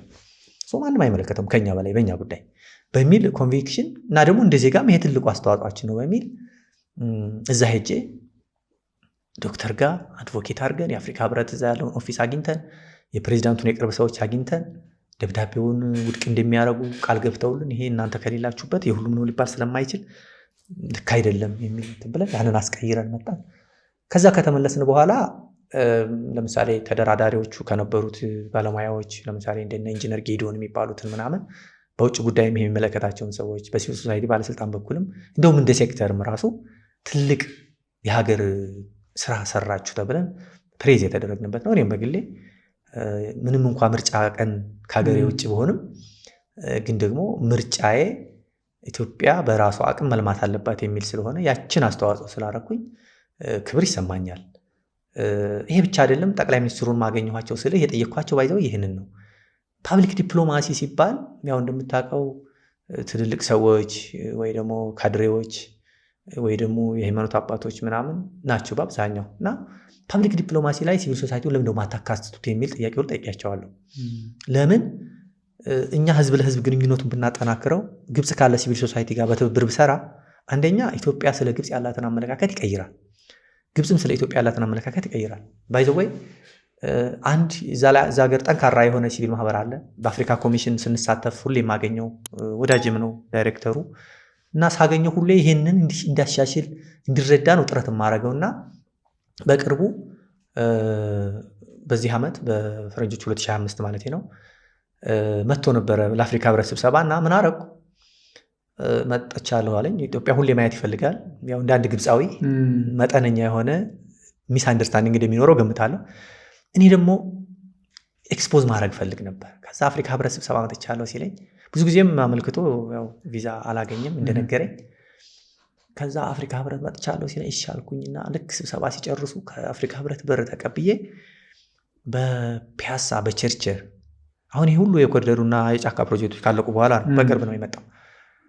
በዛ አድርጌ እንጦጦ፣ ከዛ ደግሞ በቤተ መንግስቱ በዚህ በወዳጅነት ፓርክ አድዋ ፓርኩን ይሄ ከንቲባ ቢሮ ያለበትን አካባቢ፣ ከዛ ደግሞ እስከ አዲስ ኮንቬንሽን ሴንተር በቪአይፒ በቦሌ አድርጌ ያው ሁሉ አዙሬ ቢሮዬ ሁሉ መጥቶ የኢትዮጵያን ባንዲራ ሁሉ ሰጥቼ ከዛ እሱ ፓፒረስ ታውቃለህ? የግብጾች ለመጀመሪያ ጊዜ ወረቀት እዛ የሚባል የተለየ ወረቀት ነው እና እዛ ወረቀት ላይ የተለየ በጣም ለሚያከብሩት ለሚወዱት ሰዎች ግብጾች እዛ ላይ የተጻፈ የሰላምታ ደብዳቤ ሊሆን ይችላል፣ የፍቅር ደብዳቤ ሊሆን ይችላል፣ ይሰጣሉ ለሚወዱት። በጣም ልዩ ቦታ ነው የሚሰጡና ያንን ወረቀት ሰጥቶኝ እኔ ደግሞ ባንዲራዬን ብየው ኢትዮጵያ እንግዲህ ይሄን ትመስላለች። የኢትዮጵያ የመልማት ጥያቄ ትንሽ ነገር ነው ያሳየው። ኢትዮጵያ ሰፊ ሀገር ናት። 120 ሚሊዮን ነን። ኃይል ያስፈልገናል፣ መብራት ያስፈልገናል። እናንተ ደግሞ ወንድሞቻችን ናቸው። አብረን ኖረናል፣ ወደፊት ምን እኖራለን። ስንኖር ግን ሁላችንም ፒስፉሊ በሰላማዊ መልኩ መኖር መቻል አለብን። ስለዚህ ግድብ ይገደባል ሲባል አንደኛ የኢትዮጵያ ቦርደር ላይ ነው ያለው ግድቡ። ወደዚህ ጠልፈን ምናባክንበት እድሉ የለንም። ሁለተኛ ደረጃ ንጹህ ውሃ ነው ወደ እናንተ የሚመጣው። እናንተ ጋር ያለው አመለካከት ግን እንደዚህ እንደማወራህ እንዳልሆነ ይገባኛል። ኮንቨርሴሽን አረግን ራት እየበላን ምናምንና አንዳንድ ነገሮች ሲነግረኝ በጣም ከልጅነታቸው ጀምሮ ስለኛ የተሳሳተ መረጃ እንደሚደርሳቸው በተለያየ አጋጣሚ ኢትዮጵያ ውስጥ ያሉትን የሰብአዊ መብት ሁኔታ ሁሉ ጭምር ጄኔቫ አፍሪካ ህብረት ላይ እንደዚሁ ጭምር ያው ለማሳጣት ሙከራ ያደርጋሉ። እኔ ደግሞ ያው እነሱን በቅርበት እየተከታተልኩኝ ያንን አከሽፋለሁ እና የሲቪል ሶሳይቲ ዲፕሎማቶች ነን ማለት እንችላለን። በተለያዩ መድረኮች እየተገኘን የሀገራችንን ቅድሚያ እየሰጠን በዛው ልክ ደግሞ መንግስታችን ደግሞ በዓለም አቀፍ ደረጃ አንቱታን ያተረፈ እንዲሆን መብት የተከበረበት፣ ዲሞክራሲ የተከበረበት፣ ሰላም የሰፋበት እንዲሆን ፑሽ እናደርጋለን። በገቡትን ኮሚትመንት እንዲያከብሩ ኢትዮጵያ ሊግ ኦፍ ኔሽንን፣ የአፍሪካ ህብረትን፣ ዩናይትድ ኔሽንን በዚህ ሁሉ ዲፕሎማሲ ትልቅ ተጽዕኖ ፈጣሪ ሀገር ናት። ስለዚህ ያንን ሞዴል ሆና እንድትቀጥል እንፈልጋለን። አሁን ወደዛ እየሄደች እንዳለ ይሰማኛል። በዲፕሎማሲው መልኩ አሁን ያሉት ግጭቶቹ ምኖቹ ባይኖሩ ደግሞ አስቡ የሰብአዊ መብት አሁን ትልቁ ጉዳይ እንደው እናንተ የምትሰሩት የሰብአዊ መብት ጉዳይ ስለሆነ ነው። ሰብአዊ መብት ደግሞ ማትነፍገው ማትገሰው ነው። አሁን ባለንበት የመኖር ጥያቄ ያለበት ሰው ሊኖር ይችላል። አሁን ኑሮ እየተቃወሰ ነው የሚል ሰው ላይ የምታነሱለት ወይም ደግሞ ኤክስፖዝ ወይም አድቮኬት የምታረጉትነት ነገር መንግስት እንዲጠብቅ ነው። መንግስት ግዴታ ነው የሚለው ነው። ግን ያን ማድረግ የሚያስችል ፕላትፎርም አለ ወይ ብዬ ልጠይቅ። ምንድን ነው እንግዲህ ፕላትፎርማችን እንዳልኩ ይሄ እኔ የምመራው ኮንሶርቲየም አለ።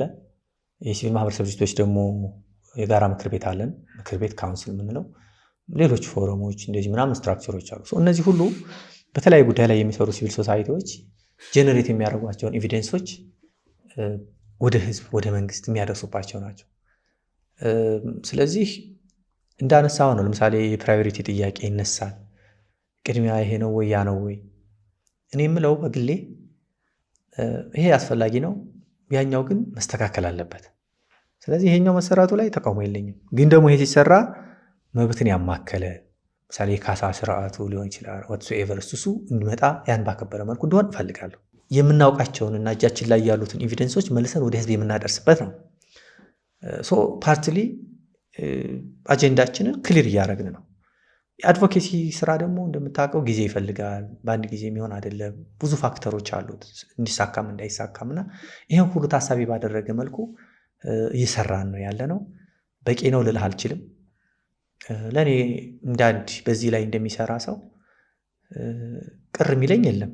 ቱ ቢ ኦነስት ይህን ባላረገው ይህን ባልለው ይህን ባናደርግ ኑሮ ይህንን ማድረግ ሲገባ ለምን አላረግም ምለው የለኝም። የሞከርን ነው ያለ ነው የምንችለውን ባለው ስፔስ ባለው አውድ ባሉት ሜካኒዝሞች በሙሉ አፍሪካ ኮሚሽን ላይ ሄደን ክስ እናቀርባለን።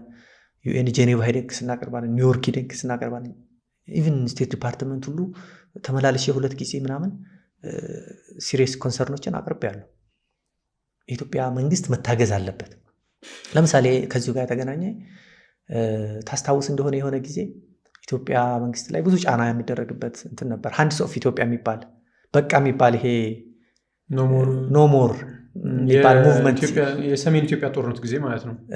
ጦርነቱ ብቻ ሳይሆን ከጠቅላይ ሚኒስትሩ ላይ ተርጌት ያደረገ ግን በዋናነት ያው ኢትዮጵያን ላይ አላስፈላጊ ጣልቃ ገብነት እንደነበረ ኦፍኮርስ እሱ አንድ ፕሪቴክስት እንደሆነ ገምታለሁ። ብቻ ይሄኛው ከዚህ ኖሞሩ ከዛ ትንሽ የተለየ ይመስለኛል፣ ከጦርነቱ የተለየ ይመስለኛል እና አላስፈላጊ ጣልቃ ገብነት ነበረ ብለን የምናምንበት እና እዛ ላይ ይህን እንቅስቃሴ እንግዲህ ፖለቲካ ፓርቲ ውስጥ ያሉ ሲቪል ሶሳይቲ ውስጥ ያሉ የተለያዩ ሰዎች ያስተባብሩ ነበር። እኔ ደግሞ በግሌ ሳተፍ ነበር እዛ ላይ።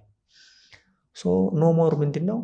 ሃንድስ ኦፍ ኢትዮጵያ የሚባለው እንቅስቃሴ እኔ እምነት የኢትዮጵያ መንግስት ሰብአዊ መብትን በማክበር ማስከበር በዚህ በኩል በቂ ሰርቷል ላይባል ይችላል።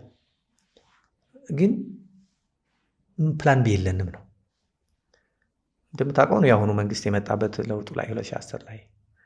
ስለዚህ አሁን በምርጫ ብቻ ነው ሰው መምጣት ያለበት። ከዛ ውጭ በጫና በምን ከሆነ ያው ህገ መንግስታዊ ስርዓትን የማይከተል ስለሚሆን ያሳለፍነውን ስርዓት የመድገም ነው የሚሆነው። ስለዚህ ይሄ መንግስት ቻሌንጅ ይደረግ ይፈተን፣ ግን ስርዓቱና ያለው አሁን መቀጠል መቻል አለበት። አላስፈላጊ ጫና ባረጋችሁ ቁጥር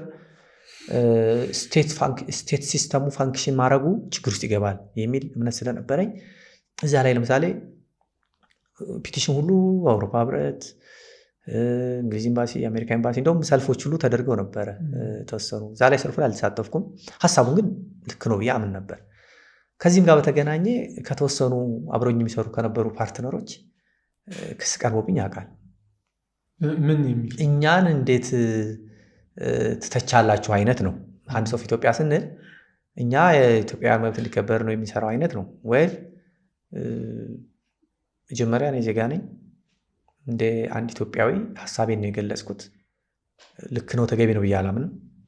ይሄ ደግሞ ከእናንተ ጋር ፕሮጀክት እየሰራ ያለው ድርጅት ነው። የራሱ ስርዓት አለው። ድርጅቱ ላይ ያላችሁ እንትን ፕሮሲጀር ተከትላችሁ የራሳችሁ እርምጃ ልትወስዱ ትችላላችሁ። እኔን ግን ሰብአዊ መብቴን ሀሳቤን የመግለጽ መብቴን ስለ ሀገር የማስበውንና ውሽ የማደርገውን ነገር የመግለጽ መብቴን ግን ልትገድቡኝ አትችሉም። ኦፍኮርስ አሁን ራሱ በቅርብ ዩኤስኤድ ሲዘጋ በአንዳንድ በሰጧቸው አስተያየቶች ብዙ ጫና ነበረብኝ። እንግዲህ ዩኤስኤድ ጋር ብዙ ጊዜ ሰርተናል።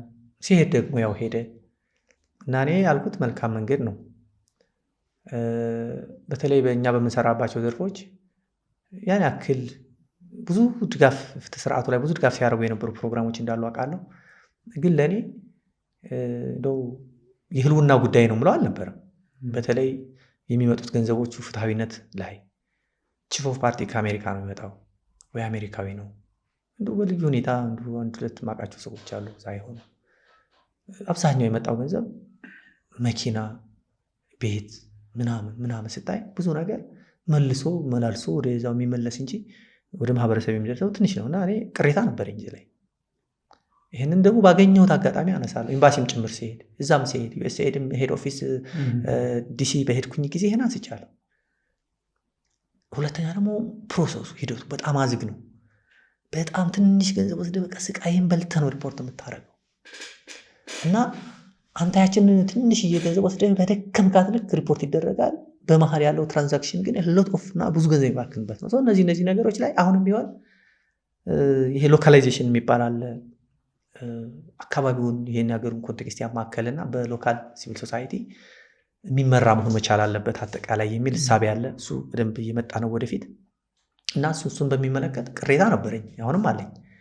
ይህንን ዲሰንቲንግ ኦፒኒየን ወይም ልዩነት ሀሳቤን በማንሳቴ አንዳንዶች ቅር ያላቸው አሉ።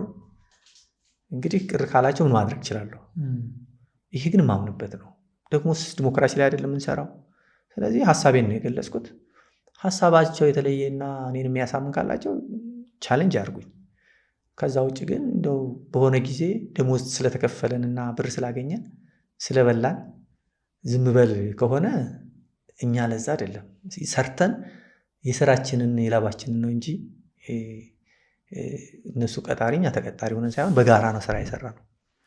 እንደዛ ነው የምንረዳው እና በዚህ ጉዳዮች ያነሳቸውንም በሰብአዊ መብቶችን ጉዳዮች ላይ ኢምፓዘቲክ ነው መንግስትን የሚለውንም ጨምሮ አሁን ካነሳሁት አውድ ነው ተቋሚ ግንባ እስኪ አዲስ ምዕራፍ ነው እየጀመርን ያለ ነው እና ይሄንን ነገር አንድ ደረጃ እናድርሰው እንሞክረው ከሚል ነው እንጂ እኔ አቋሜ ግልጽ ነው። ለወደፊትም አሁንም በመርሄ ብዙ ያን ያክል ይሄንንም ኮምፕሮማይዝ በማድረግ የማገኘው የማጣውም ነገር ስለማይለ ብዙ በዚህ ደረጃ አልቀበለውም ልልህ ነው። ትችልች እንደ መጨረሻ የማነሳልህ የውጭ ድርጅቶች ለሰብአዊ መብት ድርጅቶች ገንዘብ ሲደግፉ ዓላማቸውን እንዲያሳኩላቸው ይፈልጋሉ።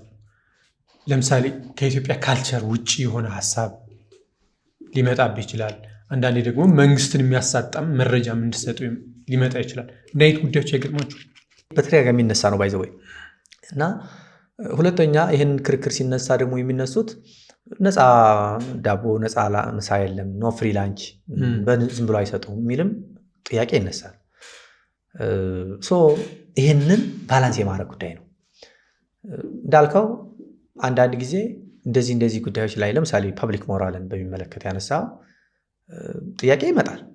አሁን ለምሳሌ በስነስርዓት የማልነግርህ ኤምባሲ አምባሳደር ቢሮዬ ድረስ መጣ አንዳንድ ነገሮች አንስታልኛለች።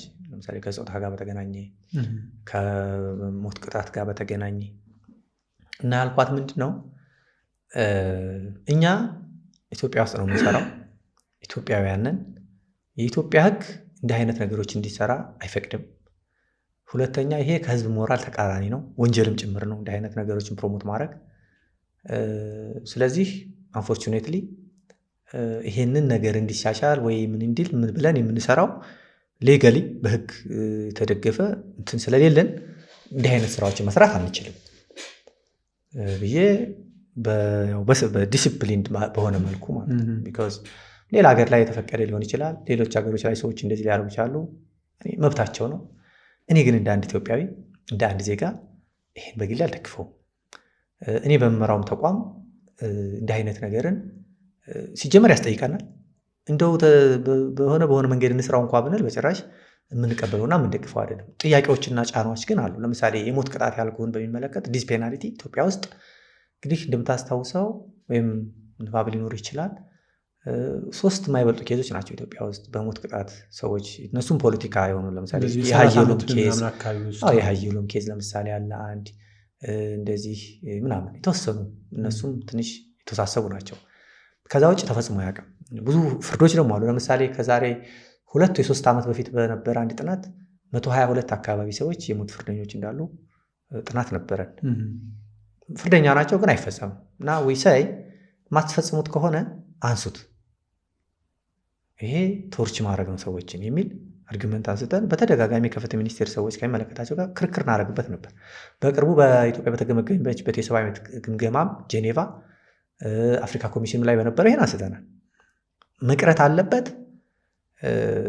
የሚል አቋም አለኝ። እንደዛም ነው አድቮኬት የምናደርገው የሞት ቅጣትን በሚመለከት። አሁን በቅርቡ የጸደቀው የስነ ስርዓት ህጉ ላይ እስከ 2 ዓመት ካልተፈጸመ ወደ ዕድሜ ልክ ስርዓት ይቀየራል የሚል ነበረው። የመጨረሻው ላስት ቨርዥን ያው ታትሞ ስላልወጣ አላየሁትም።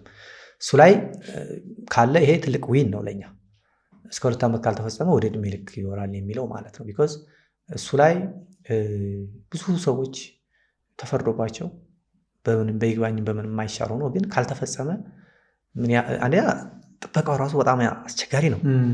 ሁለተኛ እነዚህ ሰዎች ደግሞ በምን አይነት አውድ ውስጥ ነው የሚኖሩት መቼ እንደሚፈጸምባቸው ስለማያውቁ ስትል ይሄ ማሰቃየትን ያመጣል የሚል አቋም አለኝ እና ከዛ ውጭ በፖለቲካም በማህበራዊም በሌላ መልክ ዞሮ ዞሮ ሲሰጡህ ፕሮፖዛሉን ስትጽፍ አንዳንድ ሪፖርቶች ስታረግ ለምሳሌ የሰሜኑ ጦርነት በነበረ ጊዜ ከምንሰራው አንድ ስራ ፕሮጀክቱ ሌላ አካባቢ የምንሰራው አንድ ፕሮጀክት ነበረ። ግን ኤቭሪዴይ የሚጠይቁን የነበረው የትግራይን ሁኔታ ነበር።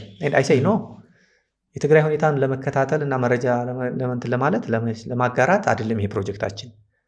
እንደዛ ከፈለጋችሁ ክፈሉ፣ ፕሮጀክት ስጡን፣ ስራው ይህንን ሁኔታ አፕዴት ማድረግ ይሆናል። ስለዚህ አንሰጥም። ይህን በሚመለከት በራሳችሁ መንገድ እንትን በሉ፣ ግን ይህንን ከፕሮጀክታችን ውጭ ነው።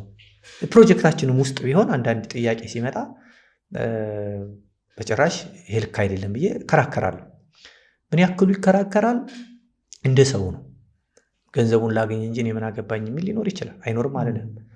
ግን ደግሞ እንዳልኩህ ሀገራችን ለእኔም ለአንተም ለልጆቻችንም ለወደፊት የምትመች እንድትሆን ካሰብን ሀገር እየሰራን ማለፍ አለብን በየሙያችን። አንተ እንደ ጎበዝ ጋዜጠኛ ይህንን ማስቀጠል አለብህ። አንተን እንደ ሞዴል የሚያዩ ጋዜጠኞች መምጣት አለባቸው። እኔን እንደ ሞዴል የሚያዩ የሰብአዊ መብት ተሟጋቾች እንዲመጡ ምኞቴ ነው። አፕሪሼት እናደርግሃለን፣ ጥሩ ትሰራለህ የሚሉኝ አሉ፣ ደስ ይለኛል። በዛ ደረጃ ግን አልሰራም። ግን ደግሞ ሰልፍ ለሶኜ ሌላው ምልህ እኔ ጓደኞች አሁን ጠበቆች የሆኑት ምናምን ገንዘብ ጥሩ መኪና ይዛሉ፣ እኔ አያለኝም። ግን ትልልቅ ሰዎች ጋር ነው ሙለው፣ እንዳንተ ካሉት ጋር ስለ ሀገራቸው ግድ ከሚላቸው ጋር ነው ሙሉ። ያ ለእኔ ያኮራኛል። በሀገሬ ጉዳይ ላይ ትልልቅ መድረኮች ላይ ቀርቤ እሞግታለሁ። ለምሳሌ በሰሜኑ ጦርነት ጊዜ ከዛም በኋላ በነበረው በአማራ ክልልም ያለው ግጭት ሲነሳ ለምሳሌ ከማይክ ሐመር ጋር ወደ 3 ጊዜ ተገናኝቻለሁ። እንግዲህ እሳቸው ናቸው የነበሩ ትልቁን ሚና አስተዋጡና እንደው አንዱ ዋን ለብቻ ነበር ቁጭ ብለን ያወራነው እና ያ ለእኔ ትልቅ አስተዋጽኦ ነው። ትልልቅ ዲፕሎማቶች ሲመጡ፣ አምባሳደሮች ሲመጡ፣ አምባሳደር እንኳ ተወው ፕሬዚዳንቶች፣ የሀገር መሪዎች፣ ጠቅላይ ሚኒስትሮች ሲመጡ ትልቅ ፕሮግራሞች ላይ እሳተፋለሁ። ሀገሬን ወክዬ የምሳተፍባቸው ትልቅ መድረኮች አሉ በአፍሪካም በዓለም አቀፍም ደረጃና እነዚህ ነገሮች አሁን ያልኩህን ቫሊዩ የሀገርን ጥቅም የህዝብን ሞራል በዛው ልክ ደግሞ ሙያው እያደገ እንዲሄድ የማድረግን ነገር ሶስቱንም ባላንስ ባረገ መልክ እንዲሰራ አድርጎኛል ብዬ አስባለሁ። እና ግን ጫናዎች ይኖራሉ። ያንን የመቋቋም ሪዚሊየንት የመሆን ደግሞ ያንተ አቅም እያደገ ለምሳሌ ዛሬ ላይ እና የዛሬ 5-6 ዓመት እንደዚህ አይደለሁም እኔ። ስለዚህ የበሰልክ ትሄዳለህ። ግን የሚያሳዝንህ ሴክተር ላይ አንዱ ሰዎች አቅም ፈጥረው ደህና የተሻለ ምናምን ሁኔታ ላይ ሲደርሱ ወይ ዓለም አቀፍ ድርጅት ይሄዳሉ ወይ ከሀገር ይወጣሉ ወይም ይሄ ሜንተር አድርጎ ሌላ ተተኪ ማፍራት ላይ ክፍተት አለና ደህና የበቃ አቅም ያለው ሰው ሲሆን ዘርፉን የመቀየር እንዲህ አይነት ነገሮች አሉ። እኔም አሁን በምመራው ተቋም እንግዲህ ወደ 8 ዓመት ሆነኝ። ከመቋቋም ጊዜ ጀምሮ እስካሁን ብዙ ስራዎች ሰርተናል፣ ብዙ ፕሮጀክቶች ይፈጽመናል፣ ብዙ ፓርትነሮች ጋር እንትን ብለናል እና በጣም ደስ ነው የሚለኝ። በጣም ታታሪ የሆኑ ስታፎች አሉ፣ በፊትም ጀምሮ አሁን በጣም የምኮራባቸው የስራ ባልደረቦች አሉ። በፋይናንሱም በፕሮግራሙም በምኑም በጣም ቻሌንጅ ያረኳቸው የተጨቃጨኳቸው ግን የተማመናቸው ፓርትነሮች አሉኝ። የሚያከብሩኝ የማከብራቸው፣ የማያከብሩኝም የማላከብራቸውም እንደዛው ልክ አሉ። አንዳንድ ያላስፈላጊ ጣልቃ ገብነት ሲሞክሩ ይህንንም ስራ ስሰራ ደግሞ ያው እንግዲህ ተቋም ግንባታ ቀላል አይደለም። ብዙ መስዋዕትነት አለው። ኢንተርናል ፍሪክሽን ይፈጠራል። በአንተ ስኬት የተወሰኑ ሰዎች ደስ ይላቸዋል፣ የተወሰኑ ደስ አይላቸውም። አንዳንዶቹ መጥለፍ ይፈልጋሉ፣ አንዳንዶቹ ስምህን ማጥፋት ይፈልጋሉ፣ ባልዋልክበት ይከሱሃል። ብዙ ቻለንጆችን አሳልፌያለሁ። ደስ የሚለኝ ግን እነዛ ቻለንጆች ወይም የገጠሙ ችግሮች ሸብረክ አላረጉኝም። አንዳንዴ ያው ትንሽ ዲስአፖይንትድ ትሆናለህ፣ ሞራልህ ዝቅ ይላል፣ ተስፋ የመቁረጥ ስሜት ያድርብሃል። ግን ደግሞ ለማን ብዬ ደግሞ ኤነርጂ ደግሞ እንደገና ይመጣና ይኸው እንግዲህ አለሁኝ፣ ለወደፊት የሚሆነውን አላቅም። ቀላል አይደለም ይሄ ስራ። ይህንን ፕሮግራም የሚከታተሉ ወጣቶች የሰብአዊ መብት፣ የዲሞክራሲ፣ ሰላም ግድ የሚላቸው ካሉ አንደኛ ቢሮችን ክፍት ነው። ሜንተርሺፕ እና የፌሎሺፕ ፕሮግራሞች አሉን። ሁለተኛ ደግሞ ሁሌ የምምለው እኔ ልብህን ተከተል፣ የምታስበውን ትሆናለህ።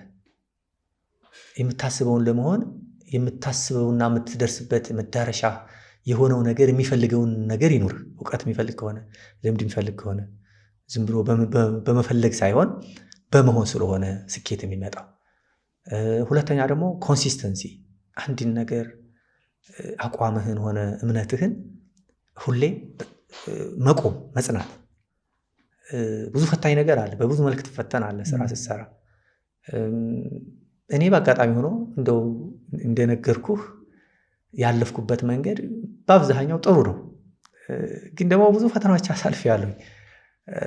አሁንም አሉ፣ ያው ቻሌንጅ ያደርጉኛሉ። እሱ ይቀጥላል። ይሄ ማንኛውም ሰው ላይ የሚገጥመው ነው እና በመብት ላይ መስራት በእውነት ለመናገር የነፍስ ስራ ነው። በሃይማኖት ብዙ ጠንካራ አይደለሁም።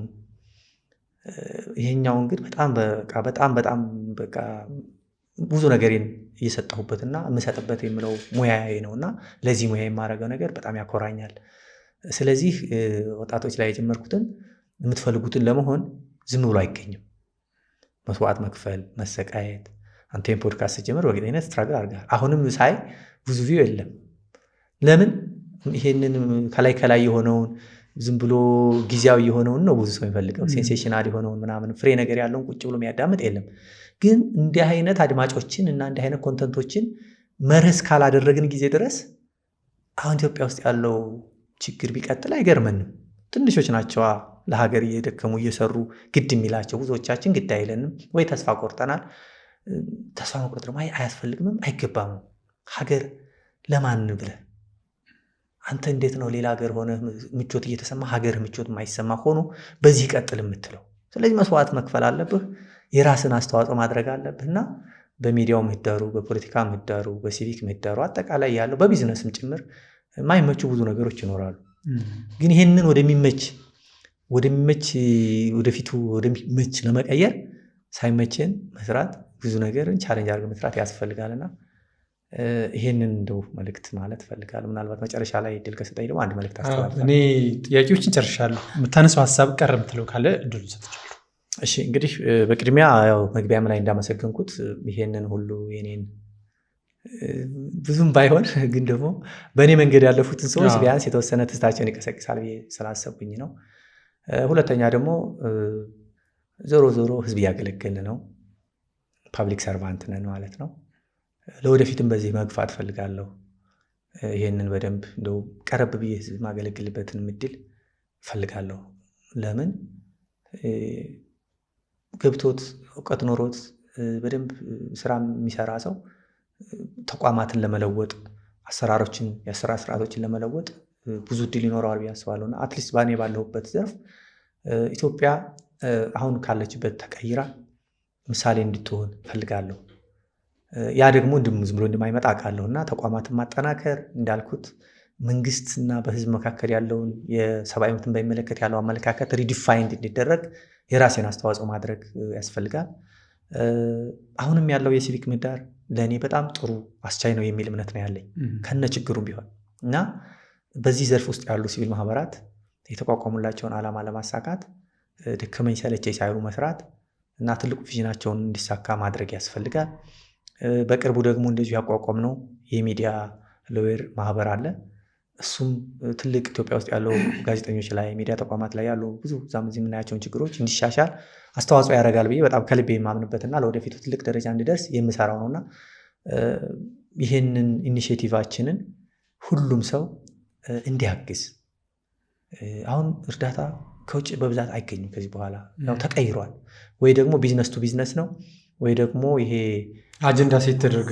አጀንዳ ሴት ተደርጎልህ ነው ወይም ደግሞ ሞር ይሄ ከኢኮኖሚ ጥቅም አንጻር ነው እንጂ ሰብአዊ መብት ላይ ዲሞክራሲ ላይ የሚባሉት በብዙ በተለይ ከውጭ ብዙ ድጋፍ የምንጠብቅበት አይደለም። አሁን ያለው የዓለም አሰላለፍ በዚህ ውስጥ ደግሞ ሁሉም ኢትዮጵያውያን በተለይ የግል ሴክተሮቹ ትልልቆቹ ባለሀብቶች ቢደግፉ ቢዝነሳቸውን ነው የደገፉት፣ ቢደግፉ ራሳቸውን ነው የደገፉት። ሰላም እንዲመጣ ነው የምንሰራው፣ መብት እንዲከበር ነው የምንሰራው፣ ዲሞክራሲ ባህል እንዲገነባ ነው የምንሰራው።